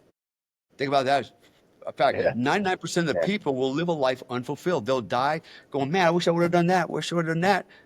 Why? Why did you not do that, right? It's all because of mindset. So I address that quite deeply. And then I go into the magical section where I literally talk about the subconscious, how to program the subconscious for performance, to include how to manage my diet, how to live a healthy lifestyle, how to think in a certain way. And I just said the key word, the operative word is how, not what, how to think. Nobody teaches you how to think. They all teach you what to think. Everybody. Your parents taught you what to think growing up. The teachers told you what to think growing up. The news tells you what to think growing up. Your friends tell you what to think. Nobody else teaches you how to think. And you think, people going, well, I know how to think. I'm thinking now.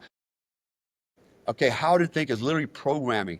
Think of your brain, particularly your mind, and the brain and mind are different. Think of the mind as a supercomputer, it's the subconscious.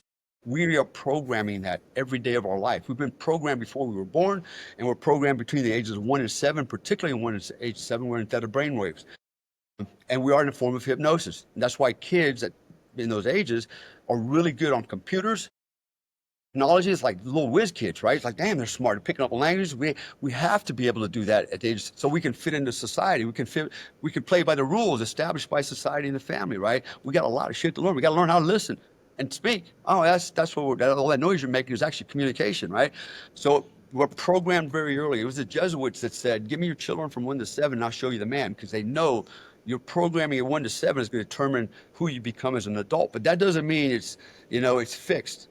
You can change that, and that's why I go through consciousness, challenging paradigms, decision-making processes, things like that. We have to stop and consciously go, wait, hit the brakes. Is this right or why? Or wrong? Why? Right? We have to start questioning things. We stop doing that, especially as we get a little bit older. We just go with the flow. We're programmed, and then and we just can't get out of the programming, and then we never realized our potential because we've been programmed to think a certain thing.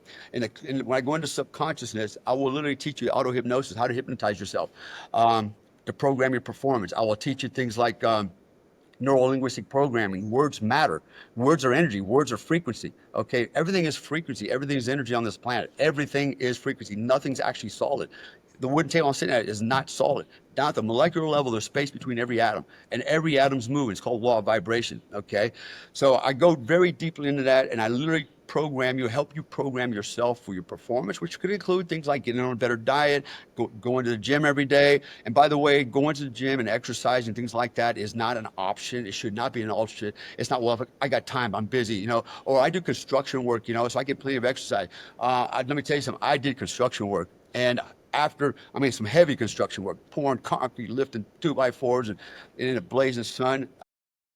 And now this was actually recently during COVID. A friend of mine needed some help with a construction company when nobody would work because getting free money from Biden. So nobody would work. He couldn't get help to build his projects. He had a mega project, and he needed a crew of at least 9 guys. He couldn't get them. And he's like, "Hey, you're here in the U.S. You're stuck here because of COVID. You're not doing nothing. Can you give me a hand doing construction?" I said, "Yeah, you know what? I'll try it. I'll help you out." And I went out there for 6 months. Construction workers got my respect, man. That's some hard ass work. But you know what? It's not the same. I would go to the gym after, even though I was dog ass tired. I'd go home, I'd eat, regroup a little bit, and then go hit the gym anyways. You've got to move your muscles, okay? You've got to exercise the muscles. There's a reason for all that. It's tied to the lymphatic system, on the second circulatory system, removing toxins and things like that. That's another area, but I'm going to go through all that with you. And basically what I'm going to show people how to do is optimize their performance. So you're working, I'm not going to say peak because we can't operate at peak performance. There's no such thing. You can't operate 100% every day. You'll burn out, but you can operate at 90%. And that's what I'm gonna get you to, is that 90% level where you can do that consistently, to include managing your diet, your performance, exercise. Exercise is not an option. It's a lifestyle. You have to embrace it. You have to enforce it. You have to do it. If it means you got to get up at 4 o'clock in the morning, that's what you do. If it means you got to do it at 10 o'clock at night, that's what you got to do. If you got to skip lunch, you got to go out and exercise. That's what you got to do, right? We are designed to stay in motion, but we neglect that. We think because we're humans, we never needed to run. The hell we didn't. We're actually designed to be runners. We actually are designed to be runners. Look at Africans, right? Like the Bushman, there's many others out there, right? They're actually long distance runners. They literally run down gazelles. They just keep chasing them until the gazelle is too tired to run, and then they go kill it.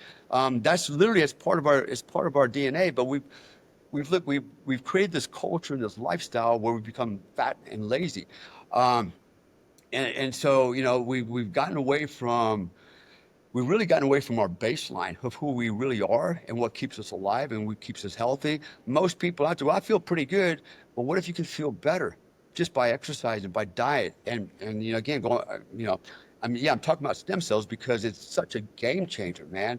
I've done testosterone replacement therapy. I won't lie, I've taken, and I still do. I take testosterone. And there are people go, he's all joke because he's taking testosterone. Well, let me tell you something. I'm 62 years old. I'll outperform any 20-year-old. I'll beat the shit out of any 20-year-old in the gym in a boxing match all day long. And so if I take steroids, to replace what my body can't produce anymore, because our testosterone wane as we get older, our HGH levels wane. Why? Because that's God and nature saying, "Hey, dude, you made kids, now get the hell out of here, right? We don't need you no more." And I'm saying, no, I'm defying. I ain't ready to check out yet. I'm going to keep making kids. I'm 62 years old and I got a 6-year-old. I'm not done with that stuff, and I want to live longer. And so I'm going to defy the odds, right? I'm going to push back, and I live this life and this lifestyle. So again, going back, so you're talking back to the pricing real quick. I don't want to get too far off the rabbit trail, but $9,000 is the baseline. Now, as I've offered this to you and others. If you have a spouse that could benefit from this, a lot of guys do. It's like we're both a train wreck because we both eating Twinkies and ho-hos and can't get off the damn couch, and we fell downstairs and broke our knees and backs and shit, right? Whatever the excuse is, wherever you're messed up, it could be all kinds of reasons. But if you have a spouse, for example, or a family member, it's like, you know what, we could both benefit from it. I can actually give you the treatment, each the same treatment for $15,000. So you get a discount. Now, 2 people are going to get treated at that number at still half of what everybody else is offering out there. And Yep. I have the authority to do that, okay, because of this program. So you're getting a 2-for-1 basically. And here's the other thing you can do. Let's just say you, for example, you go, you know what, I can only afford 1 vial, but my wife needs help. Okay, split the vial. You take 500 million, she takes 500, half a million. 500, yeah. You split the vial. She takes 1.5 trillion, you take 1.5 trillion. 100 million, you take 50 million, she takes 50 million. All right, you just split the vial. So basically, it's 1 vial. You don't pour it out. Basically, you draw half, put in one pin, she draws the other half, and one half pin goes in her arm, one goes in your arm. So you just split the cost, or you got 2 for 1. It's half the dose. But as you pointed out earlier, a lot of people are still getting the maybe the degraded or the questionable levels. Those smaller doses are still benefiting from it, right? So there is benefit to all of this. You could do one and split it. I wouldn't recommend three. You're starting to really dilute it too much or water it down. But you could get away with two if you're on a budget. And that's for anybody listening out there. So those are kind of this is why I said it's.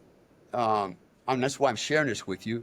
You could discuss this with a doctor, and he can go through the options. He might say, you know what, you don't need stem cells. Just do the exosomes. Again, don't quote me on the numbers because I don't have it in front of me. I think it's $28 for I think 2 trillion, but don't quote me on that, right? And then there's a couple of levels lower than that, so it's even more budget friendly, right? What would be the optimal? The stem cells and the exosomes. Stem cells are alive.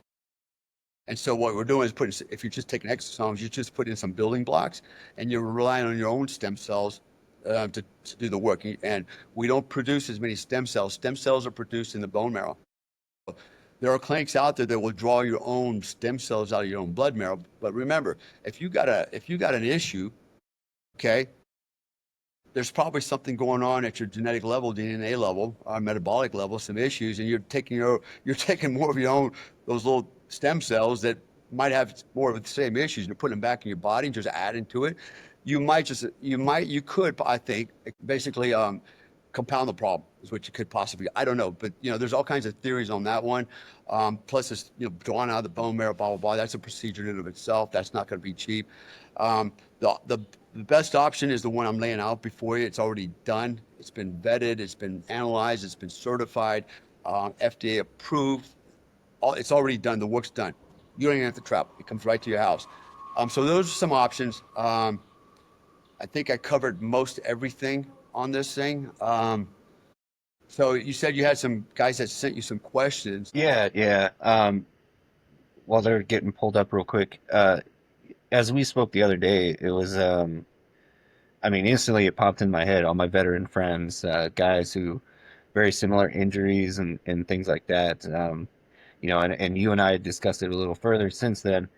I mean, both cognitively and physically. I mean, this could be what it takes to get veterans like off the pain meds and back Yeah, feeling good, back in the gym. Like you said, not 100%, but at that 90% mark, right? Like, I yeah, mean, this is something veterans or law enforcement guys who get injured and stuff like that. I mean, this is something that they can tremendously benefit from. yeah. It could be 100%. We don't know. Everybody's different, right? Depending on the extent of your condition.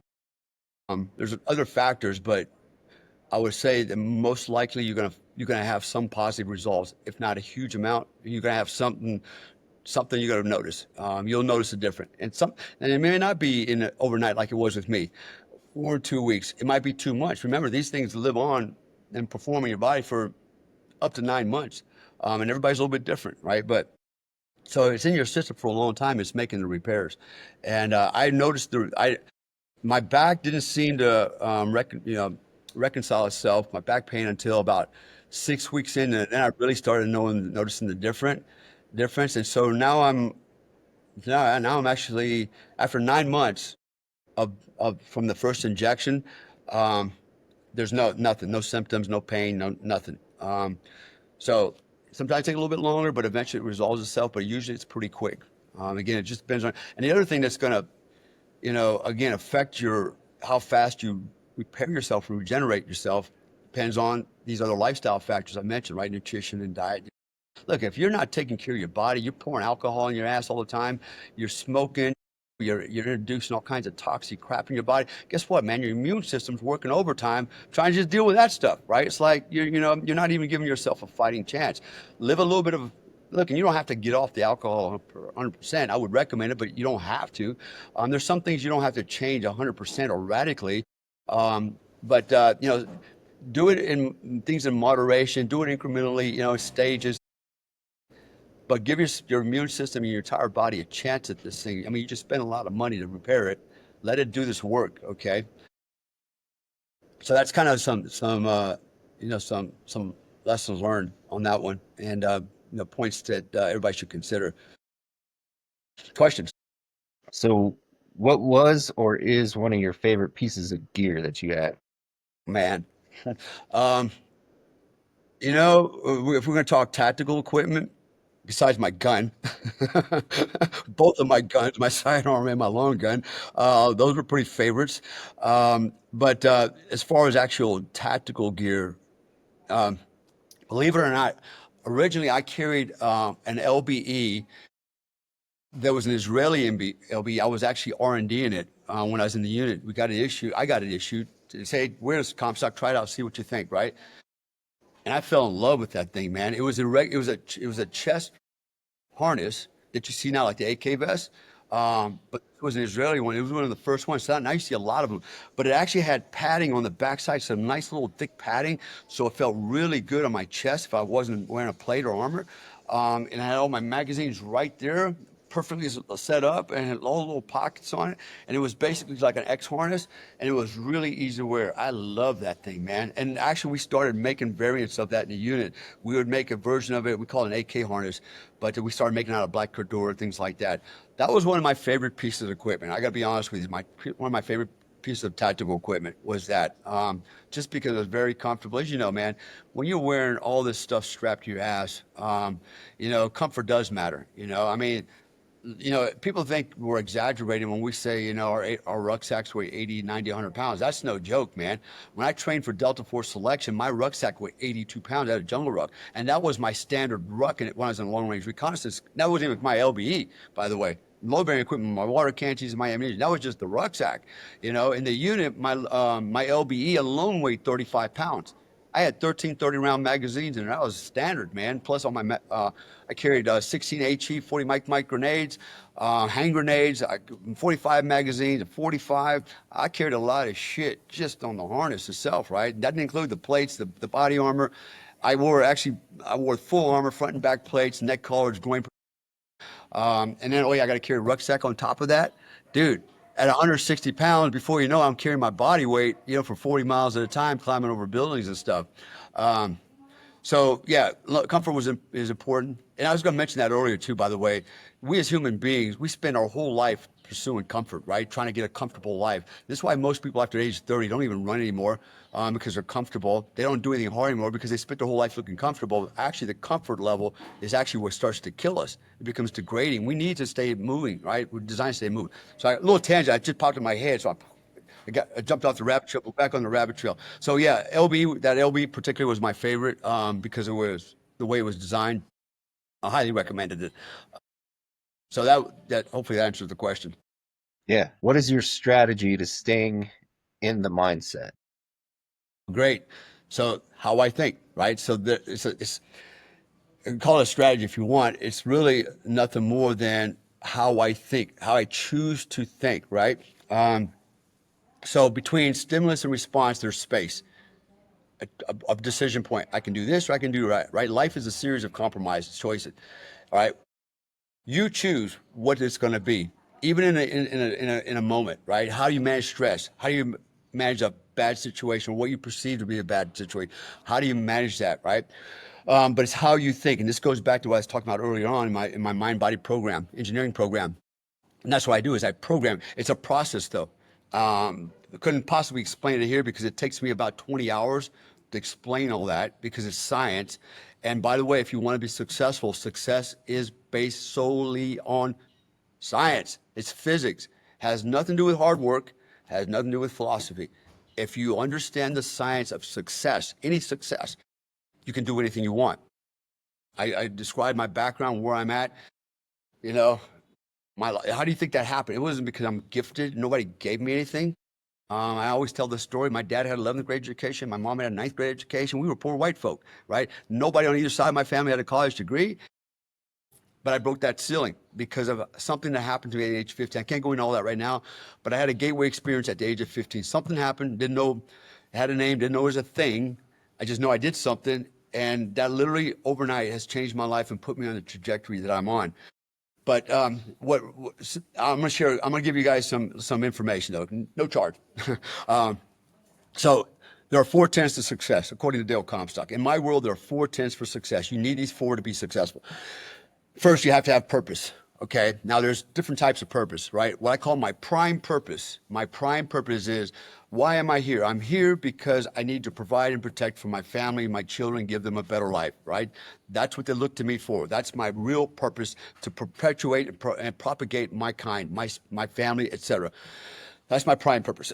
But we also have a sub purpose or sub missions, right? And that is, what do I want to do for myself? The problem is, for the guys listening out there, we tend to sacrifice ourselves, everything about us, our happiness, the things that we would like, we sacrifice it for who? Our families, right?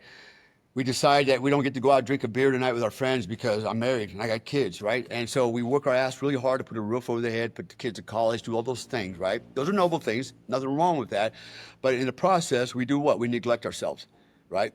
This is why a lot of guys that come to me for coaching, I've had 400 clients now in 7 years, 400 coaching clients. Like I said, Tony Robbins coaches, doctors, priests, I've coached them all, soldiers.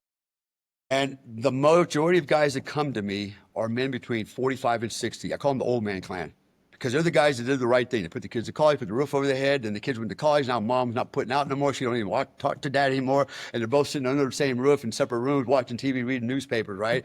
And life is boring. And then the old man looks on YouTube. He sees Comstock out there, beating the shit out of stuff and, doing all the things that I do and living the life I'm living. They call me and go, how do I do that? So I get those kind of guys because they have lived a life unfulfilled. They did their role to provide and protect, but then they are unfulfilled, right? We got to have something too. We need to experience some happiness, right? There's a thing about men. We need fulfillment, right? We need to do manly things, right? And then we have, the leftists and the feminists, they call it toxic masculinity. There's no such thing. We just want to be masculine. We want to do what's inherent to our DNA, or to what makes us who we want to be, who we should be, right?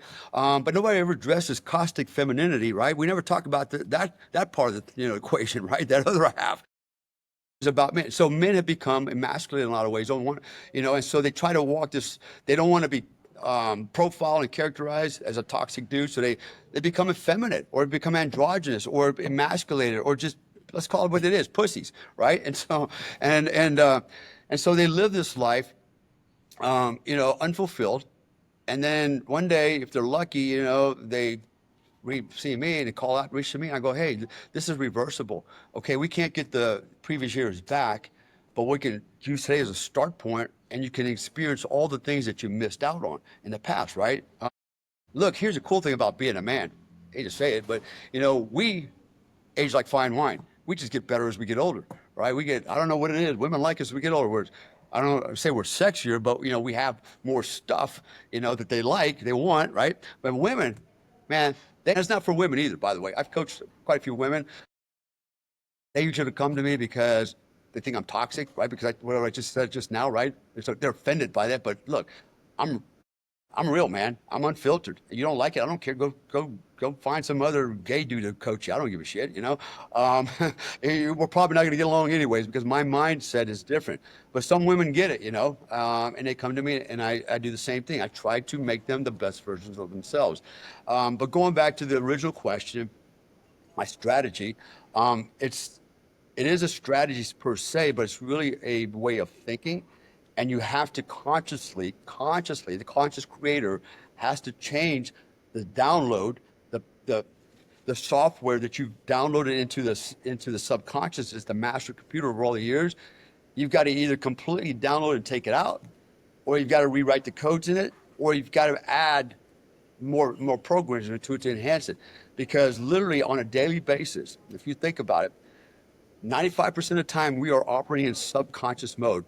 When you're walking, are you thinking about walking? You're just doing it. That's the subconscious doing it. It's executing. When you're driving, are you thinking about driving? How many times have you driven through a four-way intersection going, oh shit, was that light red or green?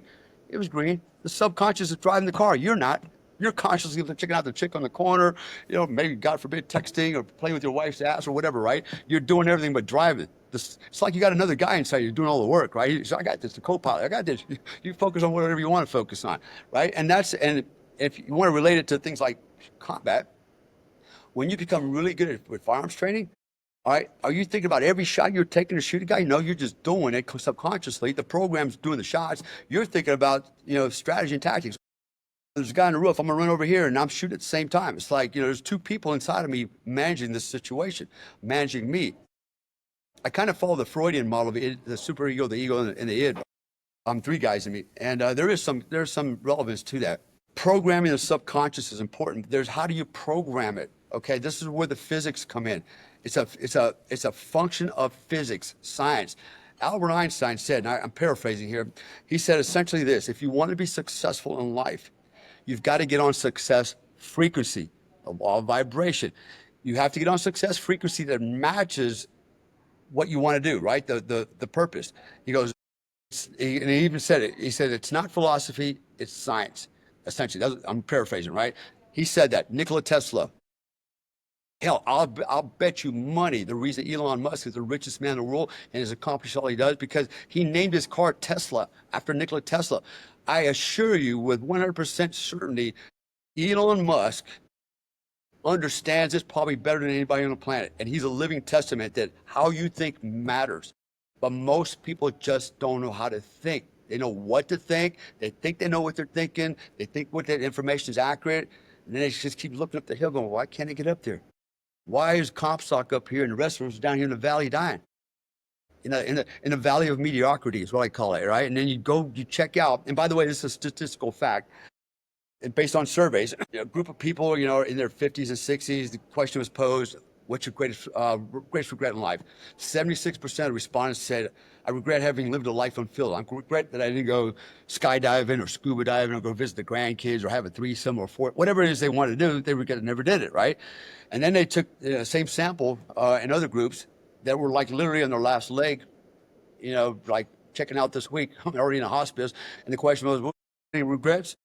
99% regretted having not lived a life fulfilled. They still didn't go out skydiving, scuba diving, threesomes and foursomes, and visit the grandkids, right? And yeah, I had a good life, but I wish I would. Hey, you should never have to go out of here, check out here, and the last day, go, man, I wish I would have done that. Man, I should. Why? What's your purpose? What's your excuse, man? Right? And that's what I tell you. What's your excuse? Why didn't you do it? Oh, because I didn't have money, or I didn't have this, I didn't have that. See, that's the point. It's a limiting thought. You could, and I'm not bragging. I'm not trying to brag. What I'm trying to do is demonstrate. I actually believe in my program so much so it's a money back guarantee. I manifest money on a daily basis. I manifest opportunities on a daily basis. I manifest what I want because of how I think. I create it. Sometimes I don't know where it's coming. I just know it's coming. And I believe it. And I say it and it shows up. It may not be exactly on that day. Maybe a couple of days later. And everything I teach people, I support with science and my own personal experience. I give you examples of how it works. I teach that. And that's why I'm saying so confident it's a money back guarantee. So I add that to my program. I kind of went a long way, right? It's a little self-promotion thingy here, but it's a $6,000 value, and that's cheap. That's cheap. If anybody knows who Bob Proctor is, he was charging $400,000 per client. Okay, he's probably he's not the founder of this stuff because what he was teaching, is a forgotten knowledge. It's not a forbidden knowledge. It's not some new science. We've all known this. We've forgot it, especially after the Industrial Revolution. But basically, $6,000, all you're paying for is my time. You're not paying for my experience. You're not paying for my information, education. You're just paying me for my time that I'm spending with you talking because I actually have several companies and businesses to run, other adventures. I do this because I like to help people. That's actually why I do it. I like helping people. But I got to compensate for my time. I can explain to my wife and my kids why, daddy's, on average, I keep about 12 to 15 clients. And that's 2 hours a week with each one. That's 30 hours a week in the morning or at night that I'm spending with. That's time, and time is money. If I don't get paid, I mean, I could be building more empires with it. So I want to explain it that way. So if you do this program at $12,000, I will give you my program, and we will do it. It'll be you and me, at least 2 hours a week on a Zoom call for the next 20 hours, usually spread out over 8 to 9 weeks. To me, if you're paying 9,000 and I'm going to give you this whole program for 12,000, there's a $6,000 package. You're going to only get it for $3,000. Yeah. And I'm very flexible on a lot of things, by the way. I don't need money up front. I do payment plans. And actually, I don't even tell you what you got to pay me. I go, do you want to do this? Yes. How much do I need to put down? Whatever you want. Can I pay you in installments? Yeah. Can't pay every 2 weeks? Yeah. Can't pay once a month? Yeah. As long as you're paying me at some point, I'm okay with that. I'm not, it's it. Money's important, right? Don't get me wrong. But again, for me, the mission is not just the money. It's really the mission is to help people. And by me helping people, I actually learn things. I become a better person. I learn, my best teachers are my students. I learn shit from all my students. Like, damn, I didn't know that. That's good insight. That's a good information. I'm going to use that. Right. So it's a two-way street. But no, I'm not paying you. But, but that's how it works, right? And so there's a lot of benefit to all this. And I try to look at it from a realistic, pragmatic, moral, and ethical perspective. So we started this program talking about stem cells, health, my background. We mentioned the package. And by the way, you don't have to do the package for 12 grand and take my program if you don't want. That's fine. Just do the stem cells.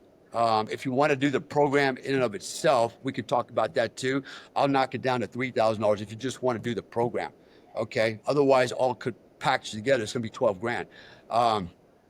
So again, I'm gonna be reasonable about it, right? So, and I'm telling you this because I know you've got a lot of guys on here, veterans. So I'm speaking to my veterans. I'm talking to law enforcement, EMTs, first responders, the guys that are out there that are carrying America on their back and keeping us safe and protected and making the sacrifice, and you getting paid a lot of money for it. That's what I'm talking to. I'm offering this and extending it to those people. So anybody that gets on these programs, make sure if you're listening, make sure you mention that they were on your podcast.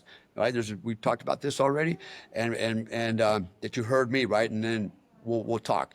I want to make this. I want to make this so it works for you. Maybe it's not right now, maybe in a couple months, right? But we'll figure it out. And so that's why I offer. So I know you got more questions. What are the other questions? This one you probably get quite a bit, but if you had to pick what was the best and worst part of Delta selection, what would it be? Oh, man. Well, all right. So Delta's a very long, continuous process. It's you start off, if you're lucky, you get a letter or you're invited to attend one of their first meetings. Go, this is what we do. If you're interested, fill out the application, right? Then they look at the application, go, yep, yep, yep, yep, yep. He met all the requisites. Then you go through, the medical background check, the physical fitness test, the psych evaluations, blah, blah, blah, blah. If you pass all that, you'll get the order, say, okay, congratulations. You're one guy out of the entire million. You've been one of 100 guys selected to attend the selection course, which happens twice a year. 200 people, 200 men a year of all services get selected. So that's what they're going. They're looking at everything, man. There's a lot of things to look at. If you're fortunate enough to get selected, okay, that's a little difficult, but not very physical. And it's like you did your part already. You've been doing it for years. It's either they take you or they don't. If you get accepted to go to the formal assessment selection program, okay, that's where it starts getting physical. And that's a ball buster. I'll tell you right now, I'll just give you an example. In my class, I have to say this because the classes are 100 men. So you have 100 candidates twice a year, right? Every 6 months. And it's in the fall and the springtime when it's cold, when it's wet, and when it's snowing, right? In the high mountains. Normally it's 100 men. My class, for whatever reason, back in 1986, had 110 guys in it. We had 10 extra dudes. I'm not sure why. I don't think I miscounted because there's 110 of us here. Of the 110 that went through, started the program, 16 was at the end. Of the 16 that went through the last stage of it, 6 of us completed the course. And of the 6 of us that completed the course, 3 of us got selected. At that time, I was told I was the youngest. There might have been another guy my age. Well, there has been since then, but at that time, I believe I was the youngest guy, especially with my background right out of the 82nd. I was an infantry guy. My expertise, I was really good at digging foxholes and filling them back up. And I was good at sitting under a pine tree for 3 days, cleaning my M16, right? Until I took all the bluing off it. I was an expert. I got out, I've been an expert gardener, man. I'm really good with a shovel, right? And that was as good as it got, right? I wasn't a ranger, I wasn't Green Beret. I had 4 years in the Army. I'm a young man. I'm still trying to figure things out. But, I'm competing against the average guy's 33 that makes it. He's Green Beret, Delta, Green Beret, Rangers, all that stuff, right? And so I outperformed the vast majority of those guys, and I was one of 3 guys that get selected. So that piece was very difficult. It was grueling. There was literally days where I was standing in the mud up to my knees, couldn't move anymore, crying like a little girl. I want to quit. I want to go home. shit, you know, why am I doing this? And so you have these moments because it's psychological, right? And this was going to piss people off, and I always do, and I don't care because it's a fact. It's the hardest selection course in the world. People, I'm not Navy SEALs, every SEAL. Let me tell you something, man. Look at Buds, right? These guys are running around the beach carrying a Zodiac. Everybody's carrying the boat. They're rolling around in the beach sand, look like sand cookies. They're wet, they're cold, they're shivering, they're doing flutter cakes, y'all. They're getting yelled at. But what are they doing? They're doing it as a group, right? And in a group, call it group absolution, you can draw encouragement, you can draw confidence, right? You can draw motivation from looking at Joe Snuffy that you're going, that guy's a pussy. He's weaker than me, but he's still hanging in there. I ain't quitting, right? And so Delta Force selection's different in that it's an individual effort. There's no group activities. You're alone every day, all day, at night, and you're given a task with no, you don't know what the standard of performance is. It's like what you're told is do the best you can. But sir, how much? Do the best you can. How many times? Do the best you can. But have a good one. That's it. That's all you get to hear out of them, right? And they never smile at you. They do that on purpose. They don't encourage you. They don't discourage you. They don't even call you by your name. Every day you look on the whiteboard and you get a new color and number. That's your day. That's your name. Blue 22 today. Tomorrow I'm pink 6. You know, and that's what you answer to. And so you better remember your color and number, right? No, there's no interaction. They don't yell at you. They don't encourage you. You're like androids, you know, and you're going through this thing by yourself. And guess what happens? Most guys over time, especially when they're under a lot of physical duress and their bodies start breaking down, and guess what goes next? This goes next. This is what they're actually evaluating. They're looking at the guy when he's got no body left. Can he still function psychologically? Okay, can he operate unilaterally? Can he find the strength that he needs, the motivation he needs to keep him on task, right? And so that's why that's what they're looking for. But they don't tell you what the standard performance is. So not knowing how you're doing, and so you push yourself as hard as you can every day because you need to know, you got to make this standard that you don't know what it is. You just know it's there, but so you don't want to fail it. So you push yourself to the extreme, to the point where you can't even function anymore. And I was in the best shape of my life, man. My resting heart rate was like 50. Man, I turned some incredible times, man, on runs and rucks. I mean, I could run 12 minutes and 30 seconds in combat boots, like all day long, you know, leather combat boots, not even jungle boots, combat boots. Heavy son of a bitches, especially when they're wet. So anyways, that to me was the hardest part, but then it's not over. So I get selected and I go to OTC. That's almost another 7 months, including at the end, the accelerated free fall course. But that's still part of the selection process. You're still being vetted. And probably the hardest part of that, where most guys bowl OTC and get kicked out, is CQB. They cannot cope with the stress of going in, shooting live ammunition in a room that's just full of chaos. I mean, strobe lights, music, chickens and balloons and robots, and you got your entire team in there, and you got, you know, I got intersecting fields of fire, you got moving and dark. It's like things can go bad really fast if you don't have situational awareness. And you'd be surprised how many guys cannot cope under that type of stress. It's just too much, and they repeatedly become a danger to everybody else and themselves because they can't function. They can't even function in one room, let alone multiple rooms. And now with real guys shooting back at you, and so that gets a lot of guys. Once they make it to selection, go to OTC, it ain't over. I can tell you because I was an OTC cadre, so I was an instructor, and I was part of these programs. I ran some of these programs, and I can tell you that this is where you really see who the man is. This is where you see the man. Unfortunately, a lot of it has to do with your programming before you ever got there. You know, how many of you that are listening out there have ever been trained or taught how to manage stress? You know, not by your wife, like, it's okay, honey, calm down, it's going to be okay. No, that's not stress management, man. Stress management is you cogently understanding what the mechanisms of stress is, what's inducing the stress, what is the stress response. Ask yourself, what are the different types of stress? Most people go out, fight or flight. No, it's actually more than that. It's more than fighting and running. It's freezing. Sometimes some people freeze, they die, right?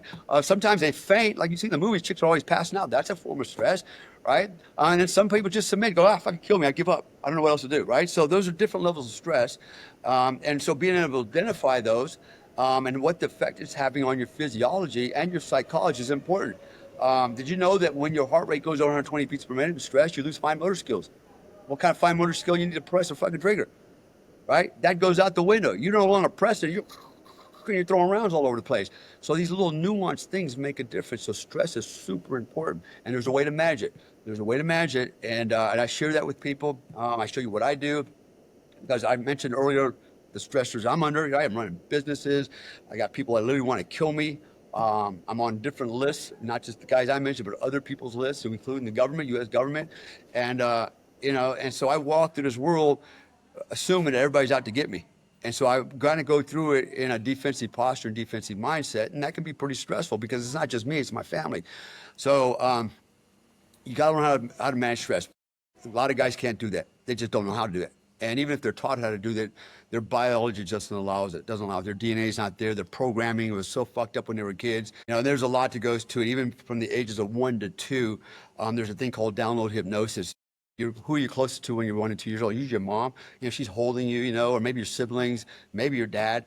But, when mom's always scared of the mouse and she's screaming, what's going to probably happen is you're going to learn that behavior, and then you're going to be 40 years old screaming every time you see a mouse. I got video of this shit. Guys doing this stuff, man. It's crazy, but that's part of the programming. Can you change that programming? Absolutely. Okay. It's not like it's in there forever. Just like anything else, we can just remove the software and reinstall software, right? So that's my answer there.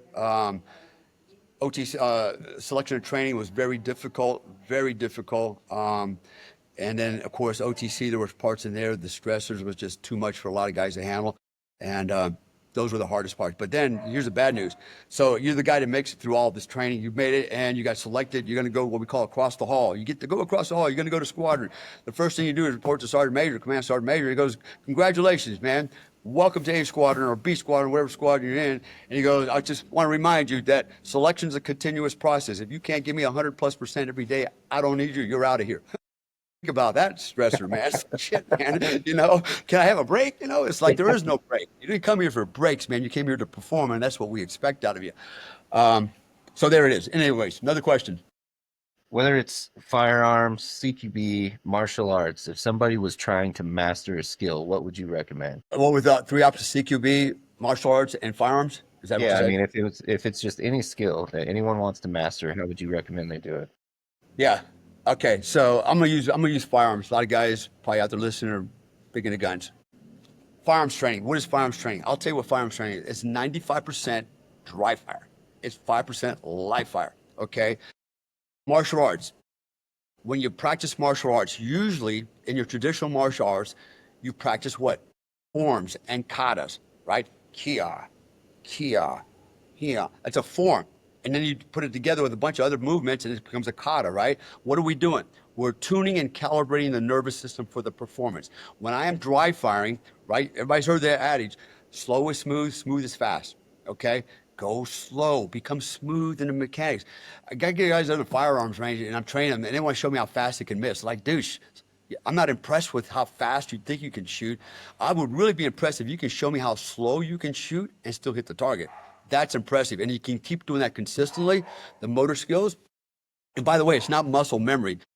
People use that term all the time. It's muscle memory, muscle memory, muscle memory. It's actually not. It's nervous memory. Your muscles remember shit. It's your nervous system, your programming, right? And there's a process of myelination, synaptogenesis. There's actually a nervous system function that's happening every time you think and act a certain way. You're literally altering the performance of your nervous system, which then recruits the muscles required to carry out that task. So if you want to master something physical, okay, shooting, martial arts, movements like CQB, because that's an art form in itself, right? Moving as a team now. So you're not moving unilaterally, you're moving as part of a team. If it's a 2-man team, 3, 4, 5, whatever it is, right? It's a choreographed, collective movement to a task or an objective, right? So you have to, people have probably heard of flow drills, right? You got to learn how to flow, all right? Well, that's true.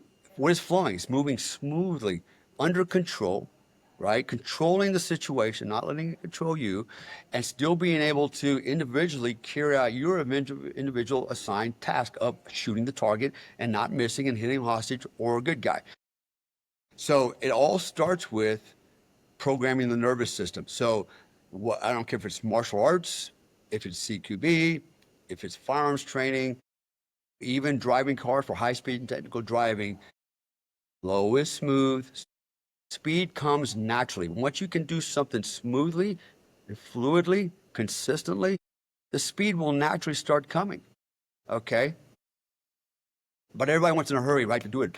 I want it now. I want how they want to be, wired up today, and they've never seen a gun before, but they saw a movie. That's a faster way to failure because here's why: when you start practicing too fast, guarantee you will build in mistakes into your program.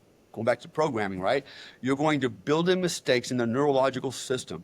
Okay, through the process of myelination and synaptogenesis, you're literally going to rewire your system. Rewire it falsely. Wires in the wrong place, right? And just when you think I've got it down perfectly, then you come to me and I see you and I go, dude, what are you doing? That's wrong. You don't do it that way. You do it this way. You go, oh fuck, I just practiced that all night last night. I did 1,500 repetitions. And guess what? It now has become part of your nervous system, right? People call it muscle memory.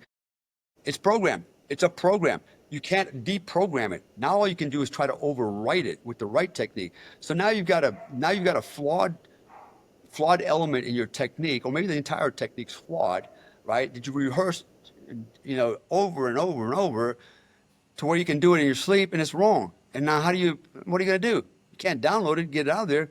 So you got to overwrite it, right? And now you got to even work harder to overwrite and make up for that mistake.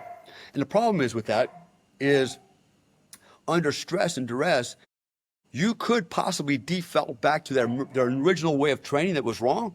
Just default back because the program's still in there, right?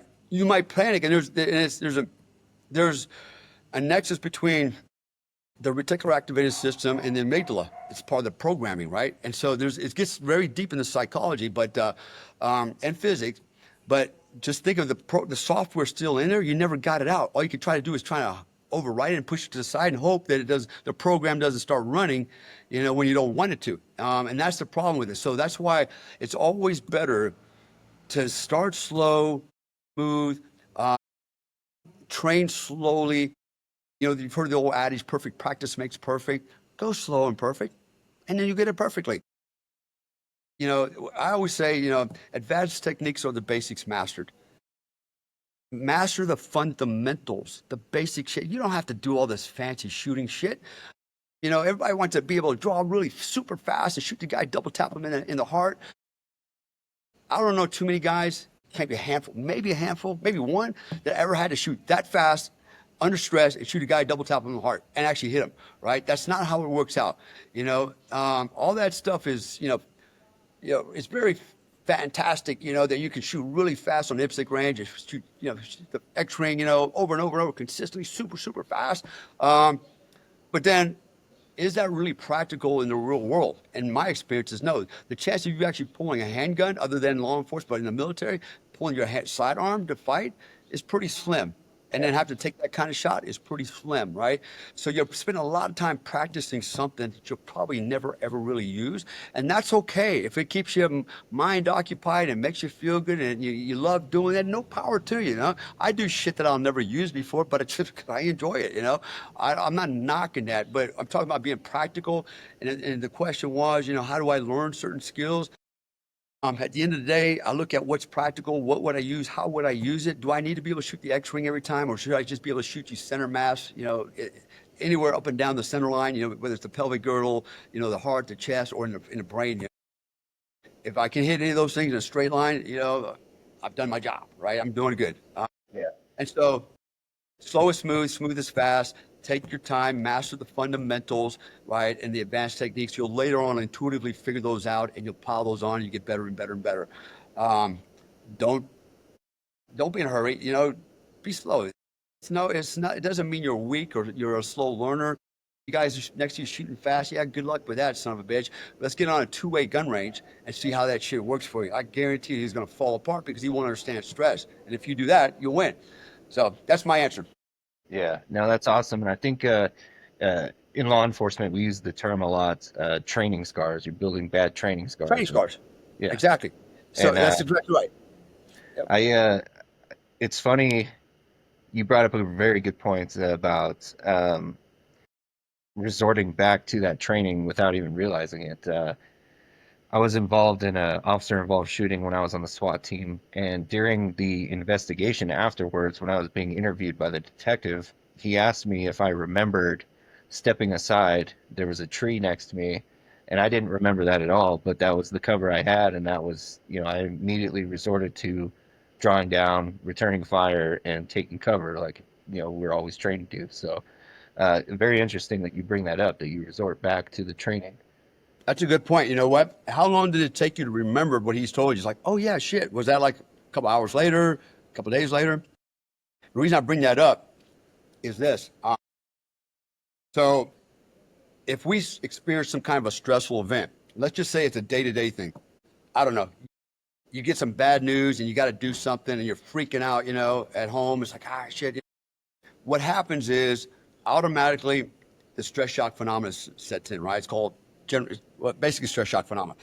And what happens is, whether you want it to or not, you naturally go back to your primitive primordial instincts in that you get tunnel vision, you lose depth perception, you lose situational awareness, heart rate goes up, tachycardia, epinephrine, norepinephrine, cortisol is released in your body, all kinds of shit starts happening, basically preparing to fight or to run, okay? And then what happens is also your body basically pushes all the blood to the outer extremities, particularly to the arms and legs, the gross motor parts, right? Because you need to either, so think back, say what you're talking about, either throw a spear, a big fucking rock, right? I gotta climb a tree, or I gotta run. I need large muscle groups, okay? That's the default program that we all have. We never need to know how to pull a trigger as a caveman, right? Or in prehistoric times. So we don't need those fine motor skills, but we need them now. So what's going to happen is you're going to go into this stress response. And the other thing that happens, besides the blood being pushed out from the organs to the outside extremities, you're also going to push the blood from the frontal cortex to the back. Why the back? The back is kind of the reptilian brain. That's where your amygdala and all that stuff is back there. And by the way, your subconscious, the back of the brain, also controls your biology. Pain, pleasure, everything related to your physical being is controlled by the subconscious, okay? And particularly the back of the brain. So naturally, your body pushes all the blood back there from the front of the brain to the back of the brain because it needs you to react, to run, fight, and do all those things. And guess what happens? Because we're not getting enough blood flow to the front, to the frontal cortex, we don't think very well, or very rationally under stress. This is why people make mistakes when they're freaking out, they're scared or under pressure, right? They make mistakes. And so those are some of the side effects. And then the other thing is, it takes about 20 to 60 minutes to get back to pre-arousal levels to settle down and go, okay, crisis is over. And then all of a sudden you see all the answers. They were already there. You didn't see it because of tunnel vision, situational awareness was lost, all this stuff was happening to you. And you compound the problem that you're exposed to, right? Not even knowing you're making more mistakes. And you are. And then at the end, you go, damn, man, after you do realize, you go, shit, man, why didn't I do that? I didn't even see. I've seen it in combat. I've seen dudes right in front of us getting ready to hose us, and took care of the business. Later on, I was, oh man, did you see that dude right there, the Car 15 or the AK-47? I didn't see. Dude, we're sitting right next to him. He was right there, and I'm shooting. Didn't see it. It's like, damn, where were you at, man? Right, situation, everything was gone. So that is something that happens to us. Now, you were mentioning officer, involved shooting. And that's different because for the certain government agencies, I did some of the firearms training, right? They had to get certified. And one of the things we included was ROE, rules of engagement, okay? And here's the thing. You shoot somebody in the line of duty, like you as an police officer, right? You shoot somebody, in your mind it's a good shoot, or maybe it's somebody's questioning it. Everybody's questioning, like, why'd you shoot him, And you think you're justified, right? That actually makes the problem worse because suddenly you're being scrutinized by the public and maybe other people, your peers or whoever, and that's even more stress. And what happens is you usually tend to not remember the details until days later. And this is why any good lawyer will tell you, shut the fuck up. Don't say nothing to anybody. Say, you know what? I'm under a lot of pressure. I can't think right now. I need just to calm down, Give yourself a chance, man.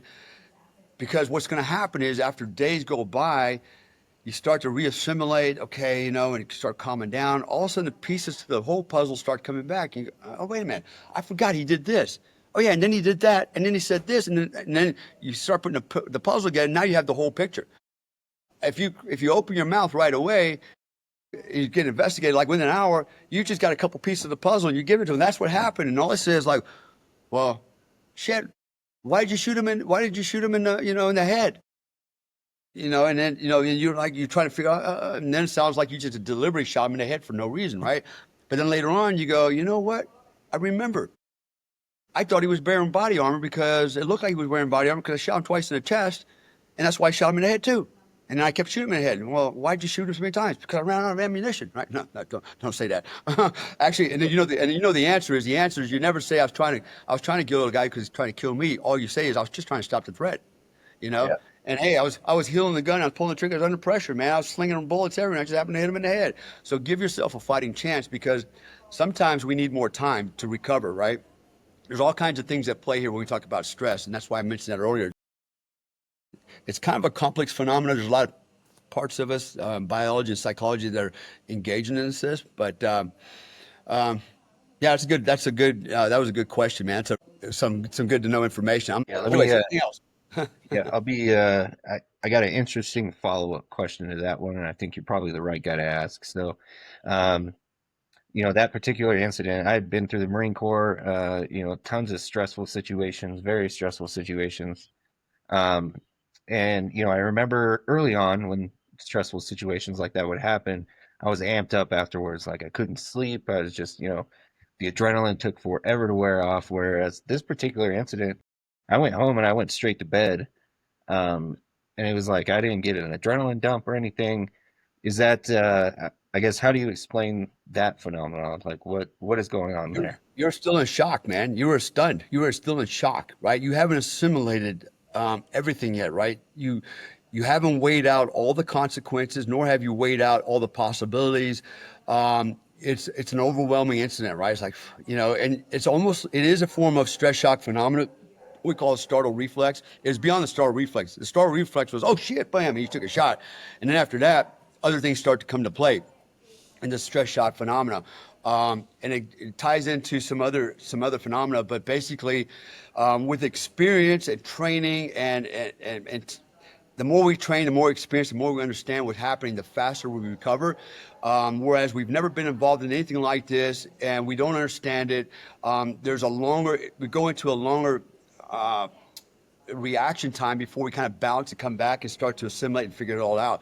So it's something psychological. So I would argue that the reason you were calm is not because you were confident so much as you were in shock. You're still trying to figure out and you're probably asking yourself a bunch of questions like, was I right? I thought I did the right thing. And then, so there's this process that you have to go through to kind of reconcile everything. That's why I said after a couple of days, you start remembering this piece of the puzzle, remember that piece of the puzzle, and then all of a sudden there's the whole puzzle. There's the picture. I'm good, right? And that's why it's very important. Listen to your lawyers, man. Shut up until you talk to him and you've taken some time to think this thing through. Otherwise, you'll incriminate yourself. And it's real easy to do. But you said on day one, you said this. See, nobody cares about the stress shock phenomena when it comes to litigation and stuff like that. And they can make money and throw you in jail. They're never going to listen to that shit, right? Because it sounds like some psychobabble, but it's actually the real stuff. It's the real deal. And so this is why I'm saying don't jeopardize yourself, your life, your future, your freedom by trying to defend yourself too quickly, because the old saying, the more you try to defend yourself, especially in the beginning, the guiltier you look. Step back, take a calm approach, come back with a calm approach in a story that's detailed and valid, right? And we tend to freak out and we want to right away justify our actions and defend ourselves because we're fearful, and fear is powerful. Look, fear is really powerful. It's a powerful thing. When people, when people tell you COVID will kill you, and they make all kinds of shit up, you go out and you stab yourself with all kinds of experimental drugs out of fear, for a disease that had a 99.9976% survival rate. Like, fear, man, fear is powerful. Powers that be know how to wield it. A lot of people know how to wield fear to their advantage, but don't be afraid. Don't be afraid. And here's one of my little hacks. I always tell myself, first thing that happens, if something, I have an issue, okay? I said issue, right? I never have problems, okay? My perspective is basically this issue that just happened is not a problem. It's a challenge, okay? I change the perspective, which changes the approach, and usually I get the outcome that I want. A little bit more to it than that, but the first thing though I do tell myself is nothing's ever as bad as it first seems. No matter how overwhelming it seems right now, oh my God, the sky is falling. Say, Comstock, shut up. Step back, take a deep breath, drink some water, right? Even my wife does it to me now. Nothing's ever as bad as first seems. Remember? I'm like, yep, you're right. Thank you. And so, how you think, right? And so I think about it, and I think, you know what? In 62 years, was anything ever as worse than what I thought it was going to be? It's never worse. It's always less, right? And I look back, I laugh. God, it wasn't so bad. What was I doing? I wasn't thinking. You know why I freaked out? Because I was afraid. You know why I was afraid? Because I didn't understand it. We fear what we don't understand. Once we understand shit, it's like, I ain't afraid anymore. I got this. I know what happened. I know how to do this. I've been there before, right? Fear, man. Fear is crippling, but knowledge is power, man. And learning is empowerment, right? It's super running. So the more you know, the more experience you have, the more you understand things, the better you cope in life, Yeah. you know? But where do my coping skills come from? They come from knowledge. They come from experience. They come from suppositions, hypotheses, educated guess of what would I do if, what would I would have done if this scenario happened. And then the last one is my intuition. My intuition knows everything. All my information I've ever been experienced to is in a repository in the back of my head. And when my intuition says Comstock, zig, don't zag, I'm going to listen to it. It knows. It's a supercomputer. It's a quantum computer 100x. Trust your intuition. Women do, and that's why they're always right, and you and I are always wrong. It's like, how the fuck did they know that? Because they're running off of emotion. What is emotion? Energy. Goes back to what I was talking about earlier, energy, right? You and I, what are we running off of? Logic. Why are we running off of logic? Because our job is to provide and protect. It always has been. So to provide and protect, what do we need? We need logic, right? To go out and kill a mammoth elephant, okay, we got to round up a herd of elephants. We got to have a strategy for that. How are we going to corner them in this canyon? And then which one are we going to pick out and kill? Okay, we're going to pick out the little one. Why? Because he's easier to eat. And oh yeah, the meat's going to be more succulent, right? So we have a strategy for that. And oh yeah, the Neanderthals next door are going to come over and try to kill us, and they're going to rape our women and eat our food and enslave our children. So we got to have a strategy to fight those guys, right? We're going to set up ambushes, things like that. We can't be emotional about it. We can't have one guy in the hunting party going, why are we going to kill the little baby elephant? He didn't do nothing wrong, which one of my wives said that one time. And why can't we just kill the big one? And then, the chief says, look, asshole, you know what? You want to carry that big ass elephant back? No, we're going to kill the little one. That way we can all carry a little arm and a leg, and meat will taste better, be easier to kill him. And we leave the older ones alive so they can make more babies, right? We can start killing the big guys off. We don't get any more little ones left out of that, right? So that's logic. Same thing with, okay, we're going to have to go kill the Neanderthals or ambush them. Can we just send them a memo and invite them over Saturday night, sit around the bonfire and share that baby elephant with them? No, because they're going to kill us, right? They've already said that. They've tried, right? We need strategy. So you see, we're programmed a certain way. So when people say men and women are equal, no, we're not. We're different. We have roles that we play, right? And they're mutually beneficial. They're symbiotic. And if we would just respect our roles, they're genetic. They've always been there, then there will be more harmony. There will be less divorces. There would be less strife in the world. There would be no toxic thing, this thing they make up called toxic masculinity. So we're programmed a certain way. But women are more emotive, right? They're more emotional based. Why? Because they're the ones staying behind, keeping the cave clean, going out picking berries, carrying little babies. They got to know why the little Johnny, who's 6 months old, why does he keep screaming and hollering? Because they intuitively have to know there's something wrong with him. Maybe he's got colic or whatever, right? They have to be more emotional. They got to soothe the little guy. And then they got to soothe you when you come home after you kill a mammoth. You got gored by one of the tusks and you're hurting and shit. They got to be able to calm you down, right? So you go out tomorrow and go do it again. Otherwise, if you don't go out and do it again, we don't eat, right? So there's roles that have to be played. And that sounds kind of weird and cartoonish, but it's true. There's a lot of supporting information and science out there behind this. And we do a lot of things because it's part of our programming. In our programming, you've been programmed since the first humanoid thing existed. But, and that's all we know so far. I mean, science is still learning stuff every day, So we have to remember we have a baseline, but our genetic code goes back to the first human beings. It's encoded in our DNA. It keeps handed down. Every DNA strand in our body literally has 6 billion years worth of information in it. It's programming, okay? And then when you look at your own ancestry, your lineage, that's also handed down. Your ancestors, things that they experienced in life, things that they've done, is part of the software that's passed on to you. All right. And so that doesn't mean you're going to act like your lineage, but you have the capacity, you have the program in there if you want to activate the program. Sometimes it's a matter of activating the program. That's why some people are really good at certain things like For example, I've said this on Alex Jones' show. Not everybody's a soldier. Not everybody's soldier material, right? That's okay. But every man should be a warrior. Everybody should be a warrior. Even if you're not a soldier, you can't be a soldier. Be a warrior, right? We have at least that DNA in us because it's been passed down. I consume this information like a hobo on a ham sandwich, man. I just read and watch and listen and, cross reference. I'm really fascinated about longevity. Some people say, I don't want to live forever. I don't want to live that long. It's like, why? Why wouldn't you? Why? Why? Just take care of yourself right now and get it over with. If that's your mindset, because, I mean, could you imagine you're still around in 500 years? Your mind is, maybe you're not your body. Your body's simple carbon-based matter. It'll go away. But just imagine if you're in a body that does everything a real body does, feels everything. If you have sex, it feels like real have sex, but it's in a robot, right? You have sex with another robot. I don't know. But your mind is experiencing everything, your consciousness. The question that is posed is, are we just consciousness that's living in a matrix? Is everything we are experiencing, is it just what we create in our consciousness? Is it consciousness living in the form of a human body, right? Or are we really living in a human body and we have consciousness?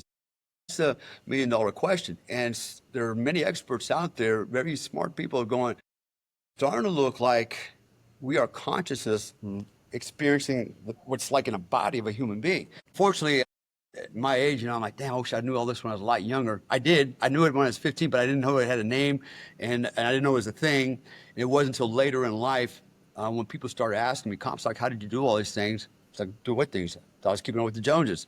And I started looking, I go, well, I guess I did a little bit more, but why and how? It's not because I worked harder. It's just because of how I was thinking. Yeah. I'm very successful because of how I think. I mean, God dang it. I do things not because I'm superhuman. I'm just human, but I'm using my human potential that we all have. I've learned how to exploit that. And there's some science involved in it. And you can't knock science. It's in no way is it in contravention to the word of God, because listen, let's say, okay, God exists. Well, then God created science. God created everything. All right. So don't be mad if we talk about physics and science and we show how, we perform, on a scientific level, because God created it, right? We can do it that way if you want. So there's an explanation for everything. All I know is I'm results oriented. And at the end of the day, I just look at the performance, the results, and did it work? Yes. And then that's where I go with. That's where I go with, What happens in the next life? Who knows? Right on matters is right now, how I live right now. So anyways, that's what I got to say. And Or how do people find you and get in touch with the program? How do you want them to reach out to you? well, listen, they can do it a couple of ways. Those that follow you, know you, have them go through you, come to me, whatever. Or they can come straight to me, and you can go to my website, DaleComstock.com. There's a way you can message me there, and I'll get the email. You can find me on Facebook, although I'm not on there that much. Haven't been for a long time. Just kind of got back to it. You can definitely find me on LinkedIn, and you can definitely find me on Official American Badass on Instagram. I'm definitely there also. That's primary ways to get me, right? So if they come to me, if you guys are listening out there, or girls are listening out there, just let me know that you listen to this podcast. That way I know how you showed up here, so I can give credit where credit's due and do the right things as well. So pretty easy. I'm not hard to find. Yeah. People are calling me. I don't even know how to get my phone number because I don't remember put that out there. But sure shit, they're calling me. I was like, how'd you get my number? Definitely. Yeah. I'm not No, hiding, man. it's been an awesome pleasure, man. I really appreciate you taking the time and expanding on so much, and the other conversations, outside of this podcast that you and I have had about all this stuff, and pushing it out to veterans, and hopefully Yeah. getting some relief to the guys who have put their body on the line for our country. So awesome, man. I can't thank you enough for taking the time and explaining everything to us and putting it out there, man. Thank you so much. Anytime, man. Anytime, brother. Thank you. Awesome. Thanks for Yeah. having me. Well, I'm here. You know All where to right. find me if you ever need anything, and we'll be in touch, Sure. sir. Okay. Have a All good right. one. Bye Thanks bye. for it.